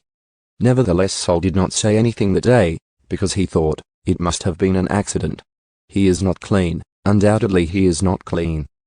But it came about the next day, the second day of the new moon, that David's place was empty again. So Saul said to his son Jonathan, Why has the son of Jesse not come to the meal, either yesterday or today? And Jonathan answered Saul, David earnestly requested leave of me to go to Bethlehem. He said, "Please let me go, because our family has a sacrifice in the city, and my brother has ordered me to attend. So now, if I have found favor in your sight, please let me slip away so that I may see my brothers." For this reason he has not come to the king's table. Saul is angry with Jonathan. Then Saul's anger burned against Jonathan, and he said to him, "You son of a perverse, rebellious woman. Do I not know that you are choosing the son of Jesse to your own shame, and to the shame of your mother's nakedness? For, as long as the son of Jesse lives on the earth, neither you nor your kingdom will be established. Now then, send men and bring him to me, for he is doomed to die." But Jonathan replied to his father Saul and said to him, "Why must he be put to death? What has he done?" Then Saul hurled his spear at him to strike and kill him. So Jonathan knew that his father had decided to put David to death. Then Jonathan got up from the table in the heat of anger, and did not eat food on the second day of the new moon, because he was worried about David since his father had insulted him. Now it came about in the morning that Jonathan went out to the field at the time agreed upon with David, and a little boy was with him. He said to his boy, "Run, find now the arrows which I am about to shoot." The boy ran, and he shot an arrow past him. When the boy reached the location of the arrow which Jonathan had shot, Jonathan called after the boy and said, "Is the arrow not beyond you?" Then Jonathan called after the boy, "Hurry, be quick, do not stay." And Jonathan's boy picked up the arrow and came to his master. But the boy was not aware of anything. Only Jonathan and David knew about the matter. Then Jonathan gave his weapons to his boy and said to him, "Go, bring them to the city." When the boy was gone, David got up from the south side, then he fell on his face to the ground and bowed 3 times. And they kissed each other and wept together, until David wept immeasurably. Then Jonathan said to David, "Go in safety, since we have sworn to each other in the name of the Lord, saying, 'The Lord will be between me and you, and between my descendants and your descendants forever.'" So David set out and went on his way, while Jonathan went into the city. David takes consecrated bread. Then David came to Nob, to Ahimelech the priest. And Ahimelech came trembling to meet David and said to him, "Why are you alone, and no one with you?" David said to Ahimelech the priest, "The king has commissioned me with a matter and has said to me, 'No one is to know anything about the matter on which I am sending you and with which I have commissioned you.' And I have directed the young men to a certain place. Now then, what do you have on hand? Give me 5 loaves of bread, or whatever can be found." The priest answered David and said, "There is no ordinary bread on hand, but there is consecrated bread, if only the young men have kept themselves from women." David answered the priest and said to him, "Be assured, women have been denied to us as previously when I left and the bodies of the young men were consecrated, though it was in ordinary journey. How much more then will their bodies be consecrated today?" So the priest gave him consecrated bread. For there was no bread there except the bread of the presence, which was removed from each place before the Lord, in order to put hot bread in its place on the day it was taken away. Now one of the servants of Saul was there that day, detained before the Lord. And his name was Doeg the Edomite, the chief of Saul's shepherds. David said to Ahimelech, "Now is there no spear or sword on hand? For I brought neither my sword nor my weapons with me, because the king's matter was urgent." Then the priest said, "The sword of Goliath the Philistine, whom you killed in the valley of Elah, behold, it is wrapped in a cloth behind the ephod. If you would take it for yourself, take it. For there is no other except it here." And David said, "There is none like it. Give it to me." Then David set out and fled that day from Saul, and went to Achish king of Gath. But the servants of Achish said to him, "Is this not David, the king of the land? Did they not sing of this one as they danced, saying, 'Saul has slain his thousands, and David his 10,000s?'" David took these words to heart and greatly feared Achish king of Gath. So he disguised his sanity while in their sight and acted insanely in their custody, and he scribbled on the doors of the gate, and drooled on his beard. Then Achish said to his servants, "Look, you see the man is behaving like an insane person. Why do you bring him to me? Do I lack insane people, that you have brought this one to behave like an insane person in my presence? Shall this one come into my house?" Priests killed at Nob. So David departed from there and escaped to the cave of Adullam. And when his brothers and all his father's household heard about it, they went down there to him. Then everyone who was in distress, and everyone who was in debt, and everyone who was discontented gathered to him. And he became captain over them. Now there were about 400 men with him. And David went from there to Mizpah of Moab. And he said to the king of Moab, Please let my father and my mother come and stay with you until I know what God will do for me." Then he left them with the king of Moab. And they stayed with him all the time that David was in the stronghold. But Gad the prophet said to David, "Do not stay in the stronghold. Leave, and go into the land of Judah." So David left and went into the forest of Hereth. Then Saul heard that David and the men who were with him has been discovered. Now Saul was in Gibeah, sitting under the tamarisk tree on the height with his spear in his hand, and all his servants were standing in front of him. Saul said to his servants who were standing in front of him, "Hear now, you Benjaminites. Will the son of Jesse really give all of you fields and vineyards? Will he make you all commanders of thousands and commanders of hundreds? For all of you have conspired against me so that there is no one who informs me when my son makes a covenant with the son of Jesse. And there is none of you who cares about me or informs me that my son has stirred up my servant against me to lie in ambush, as it is this day." Then Doeg the Edomite, who was standing in front of the servants of Saul, responded and said, "I saw the son of Jesse coming to Nob, to Ahimelech the son of Ahitub. And he inquired of the Lord for him, gave him provisions, and gave him the sword of Goliath the Philistine." Then the king sent a messenger to summon Ahimelech the priest, the son of Ahitub, and all his father's household, the priests who were in Nob. And all of them came to the king. Saul said, "Listen now, son of Ahitub." And he replied, "Here I am, my lord." Saul then said to him, "Why have you and the son of Jesse conspired against me, in that you have given him bread and a sword, and have inquired of God for him, so that he would rise up against me by lying in ambush as it is this day?"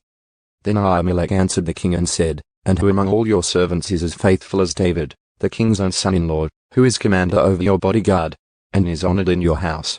Did I just begin to inquire of God for him today? Far be it from me. Do not let the king impute anything against his servant or against any of the household of my father, because your servant knows nothing at all of this whole affair." But the king said, "You shall certainly die, Ahimelech, you and all your father's household." And the king said to the guards who were attending him, "Turn around and put the priests of the Lord to death, because their hand also is with David, and because they knew that he was fleeing and did not inform me." But the servants of the king were unwilling to reach out with their hands to attack the priests of the Lord. Then the king said to Doeg, "You, turn around and attack the priests." And Doeg the Edomite turned around and attacked the priests.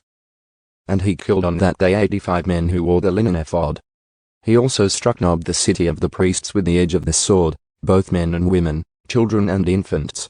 He also struck oxen, donkeys, and sheep with the edge of the sword. But one son of Ahimelech the son of Ahitub, named Abiathar, escaped and fled to David. Abiathar informed David that Saul had killed the priests of the Lord. Then David said to Abiathar, "I knew on that day, when Doeg the Edomite was there, that he would certainly tell Saul. I myself have turned against every person in your father's household. Stay with me.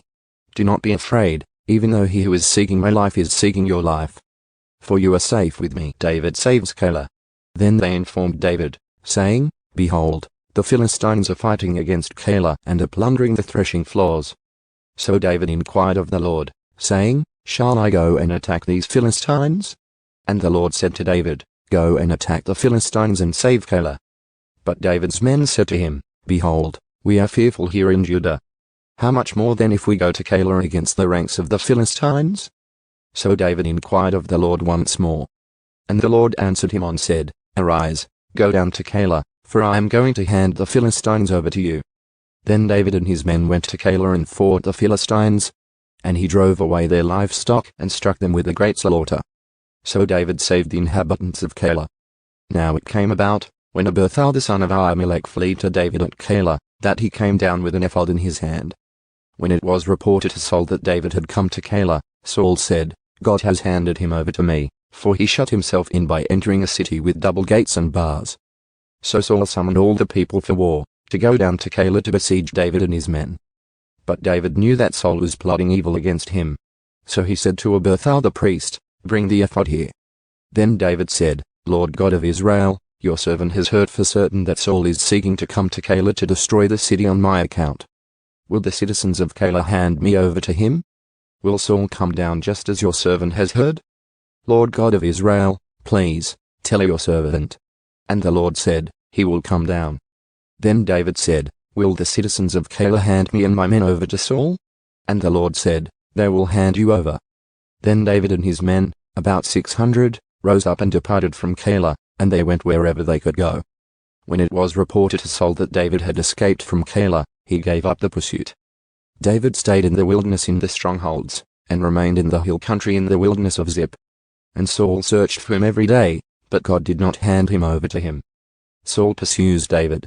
Now David saw that Saul had come out to seek his life while David was in the wilderness of Ziph, at Horsh.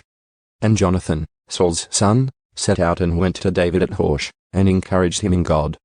He said to him, "Do not be afraid, because the hand of Saul my father will not find you, and you will be king over Israel, and I will be second in command to you.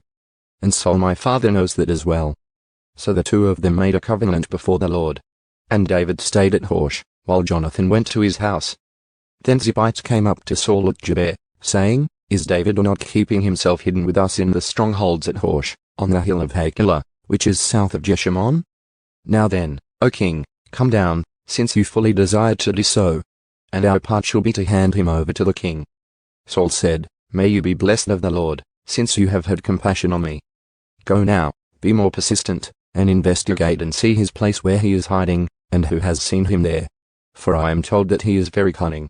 So look, and learn about all the hiding places where he keeps himself hidden, and return to me with certainty, and I will go with you. And if he is in the land, I will search him out among all the thousands of Judah." So they set out and went to Ziph ahead of Saul. Now David and his men were in the wilderness of Man, in the Arabah to the south of Jeshimon. When Saul and his men went to seek him, they informed David, and he came down to the rock and stayed in the wilderness of Man. And when Saul heard about it, he pursued David in the wilderness of Man. Saul went on one side of the mountain, and David and his men on the other side of the mountain. And David was hurrying to get away from Saul, while Saul and his men were surrounding David and his men to apprehend them. But a messenger came to Saul, saying, "Hurry and come, for the Philistines have launched an attack against the land." So Saul returned from pursuing David and went to confront the Philistines. Therefore they called that place the Rock of Division. And David went up from there and stayed in the strongholds of En-gedi. David spares Saul's life. Now when Saul returned from pursuing the Philistines, it was reported to him, saying, "Behold, David is in the wilderness of En-gedi." Then Saul took 3,000 chosen men from all Israel and went to search for David and his men in front of the rocks of the mountain goats. And he came to the sheepfolds on the way, where there was a cave. And Saul went in to relieve himself. Now David and his men were sitting in the inner recesses of the cave. Then David's men said to him, "Behold, this is the day of which the Lord said to you, Behold, I am about to hand your enemy over to you, and you shall do to him as it seems good to you." Then David got up and cut off the edge of Saul's robe secretly. But it came about afterward that David's conscience bothered him because he had cut off the edge of Saul's robe. So he said to his men, "Far be it from me because of the Lord that I would do this thing to my Lord, the Lord's anointed, to reach out with my hand against him, since he is the Lord's anointed." And David rebuked his men with these words, and did not allow them to rise up against Saul. And Saul got up, left the cave, and went on his way. Afterward, however, David got up and went out of the cave, and called after Saul, saying, "My lord the king." And when Saul looked behind him, David bowed with his face to the ground and prostrated himself. And David said to Saul, "Why do you listen to the words of men who say, Behold, David is seeking to harm you? Behold, this day your eyes have seen that the Lord had handed you over to me today in the cave, and someone said to kill you, but I spared you. And I said, I will not reach out with my hand against my Lord, because he is the Lord's anointed. So, my father, look. Indeed, look at the edge of your robe in my hand. For by the fact that I cut off the edge of your robe but did not kill you, know and understand that there is no evil or rebellion in my hands, and I have not sinned against you, though you are lying in wait for my life, to take it. May the Lord judge between you and me, and may the Lord take vengeance on you for me. But my hand shall not be against you. As the proverb of the ancients says, out of the wicked comes wickedness, but my hand shall not be against you. After whom is the king of Israel gone out? Whom are you pursuing? A dead dog, a single flea? May the Lord therefore be judge and decide between you and me, and may he see and plead my cause and save me from your hand." When David had finished speaking these words to Saul, Saul said, "Is this your voice, my son David?" Then Saul raised his voice and wept. And he said to David, "You are more righteous than I, for you have dealt well with me, while I have dealt maliciously with you. You have declared today that you have done good to me, that the Lord handed me over to you, and yet you did not kill me. Though if a man finds his enemy, will he let him go away unharmed? May the Lord therefore reward you with good in return for what you have done to me this day. Now, behold, I know that you will certainly be king, and that the kingdom of Israel will be established in your hand. So now swear to me by the Lord that you will not cut off my descendants after me, and that you will not eliminate my name from my father's household. And David swore an oath to Saul. Then Saul went to his home, but David and his men went up to the stronghold. Samuel's death. Then Samuel died, and all Israel assembled and mourned for him, and they buried him at his house in Ramah. And David set out and went down to the wilderness of Paran. Nabal and Abigail. Now there was a man in Man whose business was in Carmel, and the man was very rich, and he had 3,000 sheep and 1,000 goats. And it came about while he was shearing his sheep in Carmel. Now the man's name was Nabal, and his wife's name was Abigail. And the woman was intelligent and beautiful in appearance, but the man was harsh and evil in his dealings, and he was a Calebite. That David heard in the wilderness that Nabal was shearing his sheep. So David sent 10 young men. And David said to the young men, Go up to Carmel and visit Nabal, and greet him in my name. And this is what you shall say, Have a long life, peace to you, and peace to your house, and peace to all that you have. Now then, I have heard that you have shearers. Now, your shepherds have been with us. We have not harmed them, nor has anything of theirs gone missing all the days they were in Carmel. Ask your young men and they will tell you. Therefore let my young men find favor in your eyes, for we have come on a festive day. Please give whatever you find at hand to your servants and to your son David. When David's young men came, they spoke to Nabal in accordance with all these words in David's name. Then they waited. But Nabal answered David's servants and said, Who is David? And who is the son of Jesse? There are many servants today who are each breaking away from his master. Shall I then take my bread and my water and my meat that I have slaughtered for my shearers, and give it to men whose origin I do not know? So David's young men made their way back and returned. And they came and informed him in accordance with all these words. Then David said to his men, Each of you strap on his sword. So each man strapped on his sword. And David also strapped on his sword, and about 400 men went up behind David, while 200 stayed with the baggage. Now one of the young men told Abigail, Nabal's wife, saying, Behold, David sent messengers from the wilderness to greet our master, and he spoke to them in anger. Yet the men were very good to us, and we were not harmed, nor did anything go missing as long as we went with them, while we were in the fields. They were a wall to us both by night and by day, all the time we were with them tending the sheep. Now then, be aware and consider what you should do, because harm is plotted against our master and against all his household. And he is such a worthless man that no one can speak to him. Abigail intercedes. Then Abigail hurried and took 200 loaves of bread and 2 jugs of wine, and 5 sheep already prepared and 5 measures of roasted grain, and 100 cakes of raisins and 200 cakes of figs, and she loaded them on donkeys. Then she said to her young men, Go on ahead of me. Behold, I am coming after you. But she did not tell her husband Nabal. And it happened as she was riding on her donkey and coming down by the hidden part of the mountain, that behold, David and his men were coming down toward her. So she met them. Now David had said, It is certainly for nothing that I have guarded everything that this man has in the wilderness, so that nothing has gone missing of all that belonged to him. For he has returned me evil for good. May God do so to the enemies of David, and more so, if by morning I leave alive as much as one male of any who belong to him. When Abigail saw David, she hurried and dismounted from her donkey, and fell on her face in front of David, and bowed herself to the ground. She fell at his feet and said, On me alone, my lord, be the blame. And please let your slave speak to you, and listen to the words of your slave.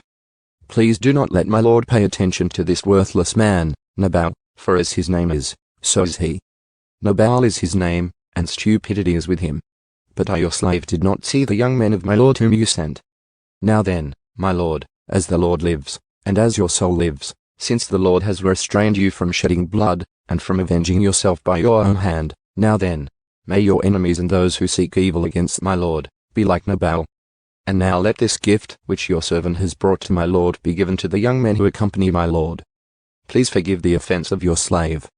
For the Lord will certainly make for my lord an enduring house, because my lord is fighting the battles of the Lord, and evil will not be found in you all your days. Should anyone rise up to pursue you and to seek your life, then the life of my lord shall be bound in the bundle of the living with the Lord your God. but the lives of your enemies he will sling out as from the hollow of a sling. And when the Lord does for my lord in accordance with all the good that he has spoken concerning you, and appoints you ruler over Israel, this will not become an obstacle to you, or a troubled heart to my lord, both by having shed blood without cause and by my lord's having avenged himself. When the Lord deals well with my lord, then remember your slave." Then David said to Abigail, "Blessed be the Lord God of Israel, who sent you this day to meet me.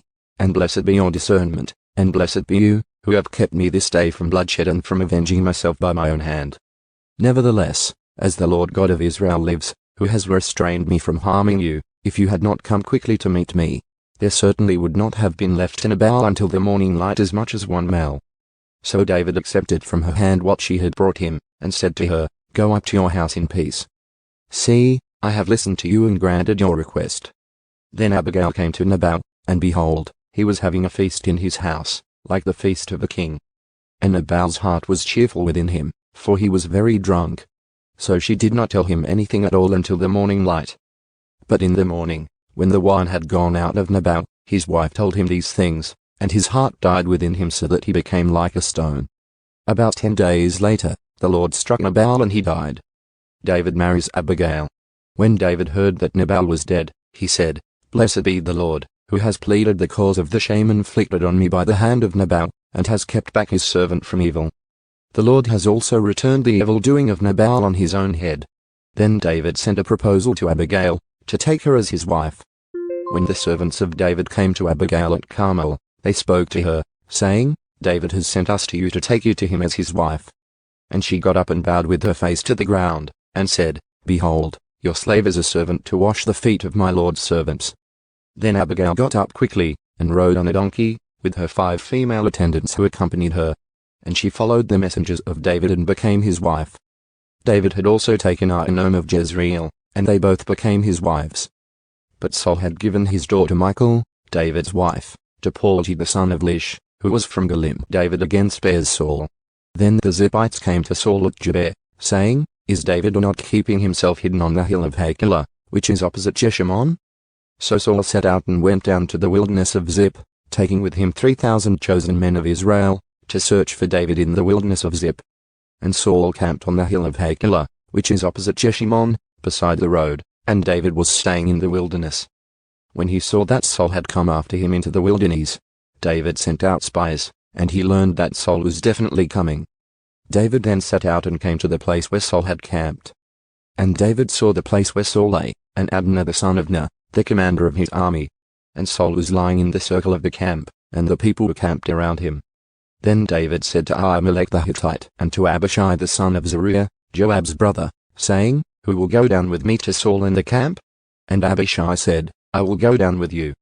So David and Abishai came to the people by night, and behold, Saul lay sleeping inside the circle of the camp with his spear stuck in the ground at his head. And Abner and the people were lying around him. Then Abishai said to David, "Today God has handed your enemy over to you. Now then, please let me pin him with the spear to the ground with one thrust, and I will not do it to him a second time." But David said to Abishai, "Do not kill him, for he can reach out with his hand against the Lord's anointed and remain innocent." David also said, "As the Lord lives, the Lord certainly will strike him, or his day will come that he dies, or he will go down in battle and perish. The Lord forbid that I would reach out with my hand against the Lord's anointed. But now please take the spear that is at his head and the jug of water, and let's go." So David took the spear and the jug of water that were at Saul's head, and they left. And no one saw or knew about it, nor did anyone awaken, for they were all asleep, because a deep sleep from the Lord had fallen on them. Then David crossed over to the other side and stood on top of the mountain at a distance with a large area between them. And David called to the people and to Abner the son of Ner, saying, "Will you not answer, Abner?" Then Abner replied, "Who are you who calls to the king?" So David said to Abner, "Are you not a man? And who is like you in Israel? Why then have you not guarded your lord the king? For one of the people came to kill the king your lord. This thing that you have done is not good. As the Lord lives, all of you undoubtedly must die, because you did not guard your lord, the Lord's anointed. And now, see where the king's spear is and the jug of water that was at his head." Then Saul recognized David's voice and said, "Is this your voice, my son David?" And David said, "It is my voice, my lord the king." He also said, Why then is my Lord pursuing his servant? For what have I done? Or what evil is in my hand? Now then, please let my lord the king listen to the words of his servant. If the Lord has incited you against me, may he accept an offering. But if it is people, cursed are they before the Lord, because they have driven me out today so that I would have no share in the inheritance of the Lord, saying, Go, serve other gods. Now then, do not let my blood fall to the ground far from the presence of the Lord. For the king of Israel has come out to search for a single flea, just as one hunts a partridge in the mountains. Then Saul said, I have sinned. Return, my son David, for I will not harm you again since my life was precious in your sight this day. Behold, I have played the fool and have made a very great mistake. David replied, Behold, the spear of the king. Now have one of the young men come over and take it. And the Lord will repay each man for his righteousness and his faithfulness. For the Lord handed you over to me today, but I refused to reach out with my hand against the Lord's anointed. Therefore behold, just as your life was highly valued in my sight this day, so may my life be highly valued in the sight of the Lord, and may he rescue me from all distress. Then Saul said to David, Blessed are you, my son David. You will both accomplish much and assuredly prevail. So David went on his way, and Saul returned to his place. David flees to the Philistines. Then David said to himself, Now I will perish one day by the hand of Saul. There is nothing better for me than to safely escape into the land of the Philistines. Then Saul will despair of searching for me any more in all the territory of Israel, and I will escape from his hand.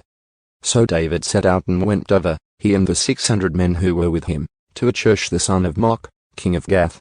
And David lived with Achish in Gath, he and his men, each with his own household, David with his 2 wives, Ahinoam the Jezreelitess, and Abigail the Carmelitess, Nabal's widow.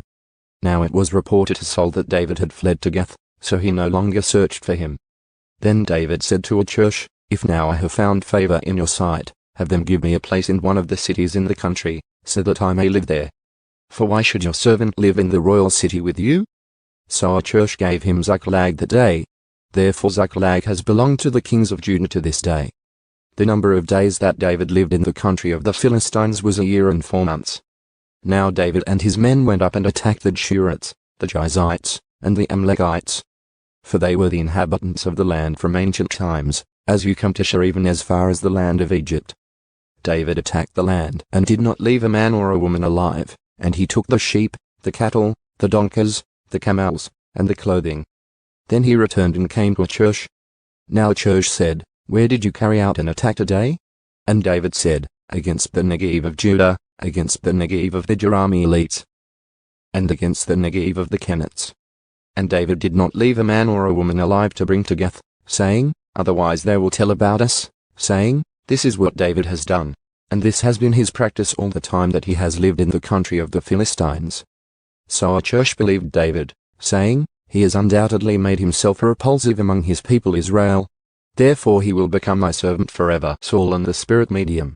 Now it came about in those days that the Philistines gathered their armed camps for war, to fight against Israel.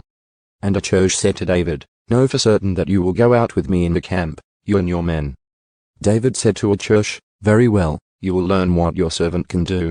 So Achish said to David, Then I will assuredly make you my bodyguard for life. Now Samuel was dead, and all Israel had mourned him and buried him in Ramah, his own city. And Saul had removed the mediums and spiritus from the land. So the Philistines assembled and came and camped in Shunem. And Saul gathered all Israel together, and they camped in Gilboa. When Saul saw the camp of the Philistines, he was afraid and his heart trembled greatly. So Saul inquired of the Lord, but the Lord did not answer him, either in dreams, or by the Urim, or by the prophets. Then Saul said to his servants, Find for me a woman who is a medium, so that I may go to her and inquire of her. And his servants said to him, Behold, there is a woman who is a medium at our door. Then Saul disguised himself by putting on different clothes, and went, he and 2 men with him, and they came to the woman by night. And he said, Consult the Spirit for me, please, and bring up for me the one whom I shall name for you. But the woman said to him, Behold, you know what Saul has done, that he has eliminated the mediums and spiritus from the land. Why are you then setting a trap for my life, to bring about my death? So Saul swore an oath to her by the Lord, saying, As the Lord lives, no punishment shall come upon you for this thing. Then the woman said, Whom shall I bring up for you? And he said, "Bring up Samuel for me." When the woman saw Samuel, she cried out with a loud voice. And the woman spoke to Saul, saying, "Why have you deceived me? For you are Saul." But the king said to her, "Do not be afraid. But what do you see?" And the woman said to Saul, "I see a divine being coming up from the earth." He said to her, "How does he appear?" And she said, "An old man is coming up, and he is wrapped in a robe." Then Saul knew that it was Samuel.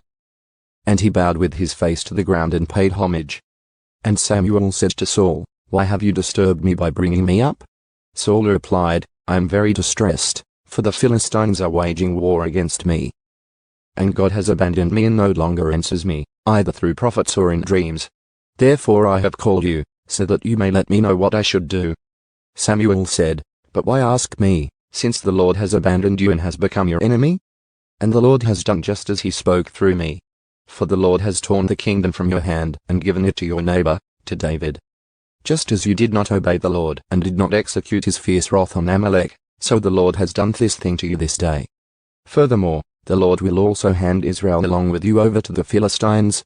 So tomorrow you and your sons will be with me. Indeed, the Lord will hand the army of Israel over to the Philistines." Then Saul immediately fell full length to the ground and was very afraid because of Samuel's words. There was no strength in him either, because he had eaten no food all day and all night. The woman came to Saul and saw that he was utterly horrified, and she said to him, "Behold, your servant has obeyed you, and I have taken my life in my hand and have listened to your words which you spoke to me. So now you too, please listen to the voice of your servant, and let me serve you a piece of bread, and eat it, so that you will have strength when you go on your way." But he refused and said, "I will not eat." However, his servants together with the woman urged him, and he listened to them. So he got up from the ground and sat on the bed. Now the woman had a fattened calf in the house, and she quickly slaughtered it. Then she took flour, kneaded it and baked unleavened bread from it. She then served it to Saul and his servants, and they ate. Then they got up and left that night. The Philistines mistrust David. Now the Philistines gathered together all their armies to Aphek, while the Israelites were camping by the spring which is in Jezreel. And the governors of the Philistines were proceeding on, leading hundreds and thousands, and David and his men were proceeding in the back with Achish. Then the commanders of the Philistines said, "What are these Hebrews doing here?" And Achish said to the commanders of the Philistines, "Is this not David, the servant of Saul the king of Israel, who has been with me these days, or rather these years, and I have found nothing at all suspicious in him since the day he deserted me to this day?"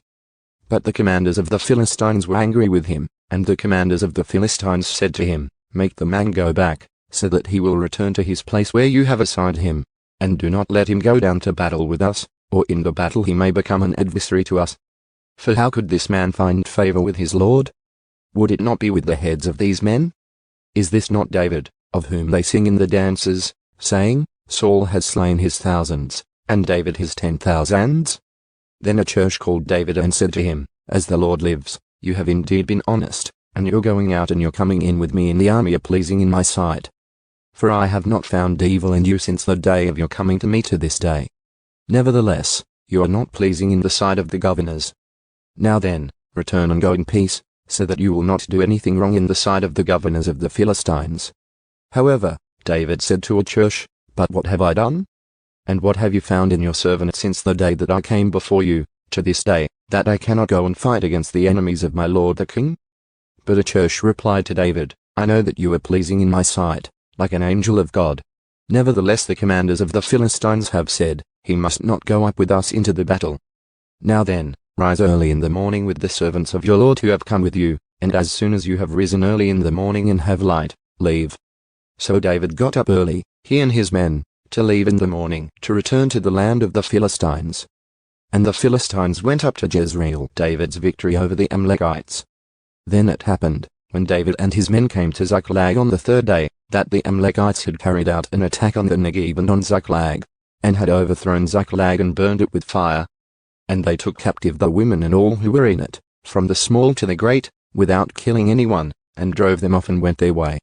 When David and his men came to the city, behold, it was burnt with fire, and their wives, their sons, and their daughters had been taken captive. Then David and the people who were with him raised their voices and wept until there was no strength in them to weep. Now David's 2 wives had been taken captive, Ahinoam the Jezreelitess, and Abigail the widow of Nabal the Carmelite. Also, David was in great distress, because the people spoke of stoning him, for all the people were embittered, each one because of his sons and his daughters. But David felt strengthened in the Lord his God. Then David said to Abiathar the priest, the son of Ahimelech, "Please bring me the ephod." So Abiathar brought the ephod to David. And David inquired of the Lord, saying, "Shall I pursue this band of raiders? Will I overtake them?" And he said to him, "Pursue, for you will certainly overtake them, and you will certainly rescue everyone."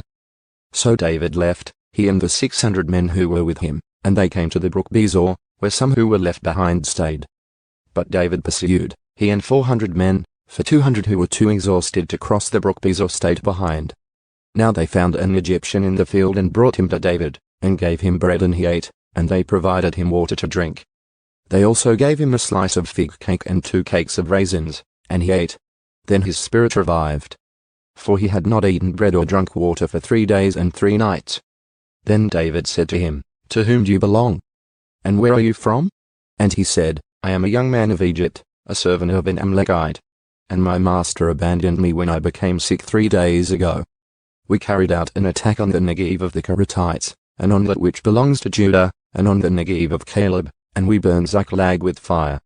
Then David said to him, "Will you bring me down to this band of raiders?" And he said, "Swear to me by God that you will not kill me or hand me over to my master, and I will bring you down to this band." Now when he had brought him down, behold, they were dispersed over all the land, eating and drinking and celebrating because of all the great plunder that they had taken from the land of the Philistines and from the land of Judah. And David slaughtered them from the twilight until the evening of the next day, and not a man of them escaped, except 400 young men who rode on camels and fled. So David recovered all that the Amalekites had taken, and rescued his 2 wives.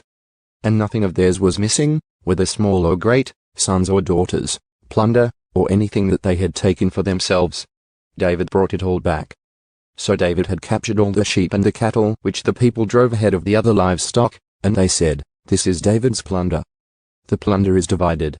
When David came to the 200 men who were too exhausted to follow David and had been left behind at the brook Besor, and they went out to meet David and to meet the people who were with him, then David approached the people and greeted them. Then all the wicked and worthless men among those who went with David said, "Since they did not go with us, we will not give them any of the spoils that we have recovered, except to every man his wife and his children, so that they may lead them away and leave." But David said, "You must not do so, my brothers, with what the Lord has given us, for he has protected us and handed over to us the band of raiders that came against us. And who will listen to you in this matter? For as is the share of the one who goes down into the battle, so shall be the share of the one who stays by the baggage. They shall share alike." So it has been from that day forward, that he made it a statute and an ordinance for Israel to this day. Now when David came to Ziklag, he sent some of the spoils to the elders of Judah, to his friends, saying, "Behold, a gift for you from the spoils of the enemies of the Lord. To those who were in Bethel, to those who were in Ramoth of the Negev, to those who were in Jetur, to those who were in Aroah, to those who were in Sipmoth, to those who were in Eshtemoa, to those who were in Rakel, to those who were in the cities of the Jerahmeelites, to those who were in the cities of the Kenites, to those who were in Homa, to those who were in Borashan, to those who were in Athak, to those who were in Hebron, and to all the places where David himself and his men walked, Saul and his sons killed in battle." Now the Philistines were fighting against Israel, and the men of Israel fled from the Philistines, but fell fatally wounded on Mount Gilboa. And the Philistines also overtook Saul and his sons, and the Philistines killed Jonathan, Abinadab, and Malchishua, the sons of Saul. The battle went heavily against Saul, and the archers found him, and he was gravely wounded by the archers. Then Saul said to his armor-bearer, "Draw your sword and pierce me through with it, otherwise these uncircumcised Philistines will come and pierce me through, and abuse me." But his armor-bearer was unwilling, because he was very fearful. So Saul took his sword and fell on it. When his armor-bearer saw that Saul was dead, he also fell on his sword and died with him. So Saul died with his 3 sons, his armor-bearer, and all his men on that day together. Now when the people of Israel who were on the other side of the valley, with those who were beyond the Jordan, saw that the men of Israel had fled and that Saul and his sons were dead, they abandoned the cities and fled. Then the Philistines came and settled in them. It came about on the next day, when the Philistines came to strip those killed, that they found Saul and his 3 sons fallen on Mount Gilboa. They cut off his head and stripped off his weapons, and sent them throughout the land of the Philistines, to bring the good news to the house of their idols and to the people. They put his weapons in the temple of Ashtaroth, and they nailed his body to the wall of Bethshan. Now when the inhabitants of Jabesh Gilead heard what the Philistines had done to Saul, all the valiant men got up and walked all night, and they took the body of Saul and the bodies of his sons from the wall of Bethshan, and they came to Jabesh and burned them there. And they took their bones and buried them under the tamarisk tree in Jabesh, and fasted for 7 days.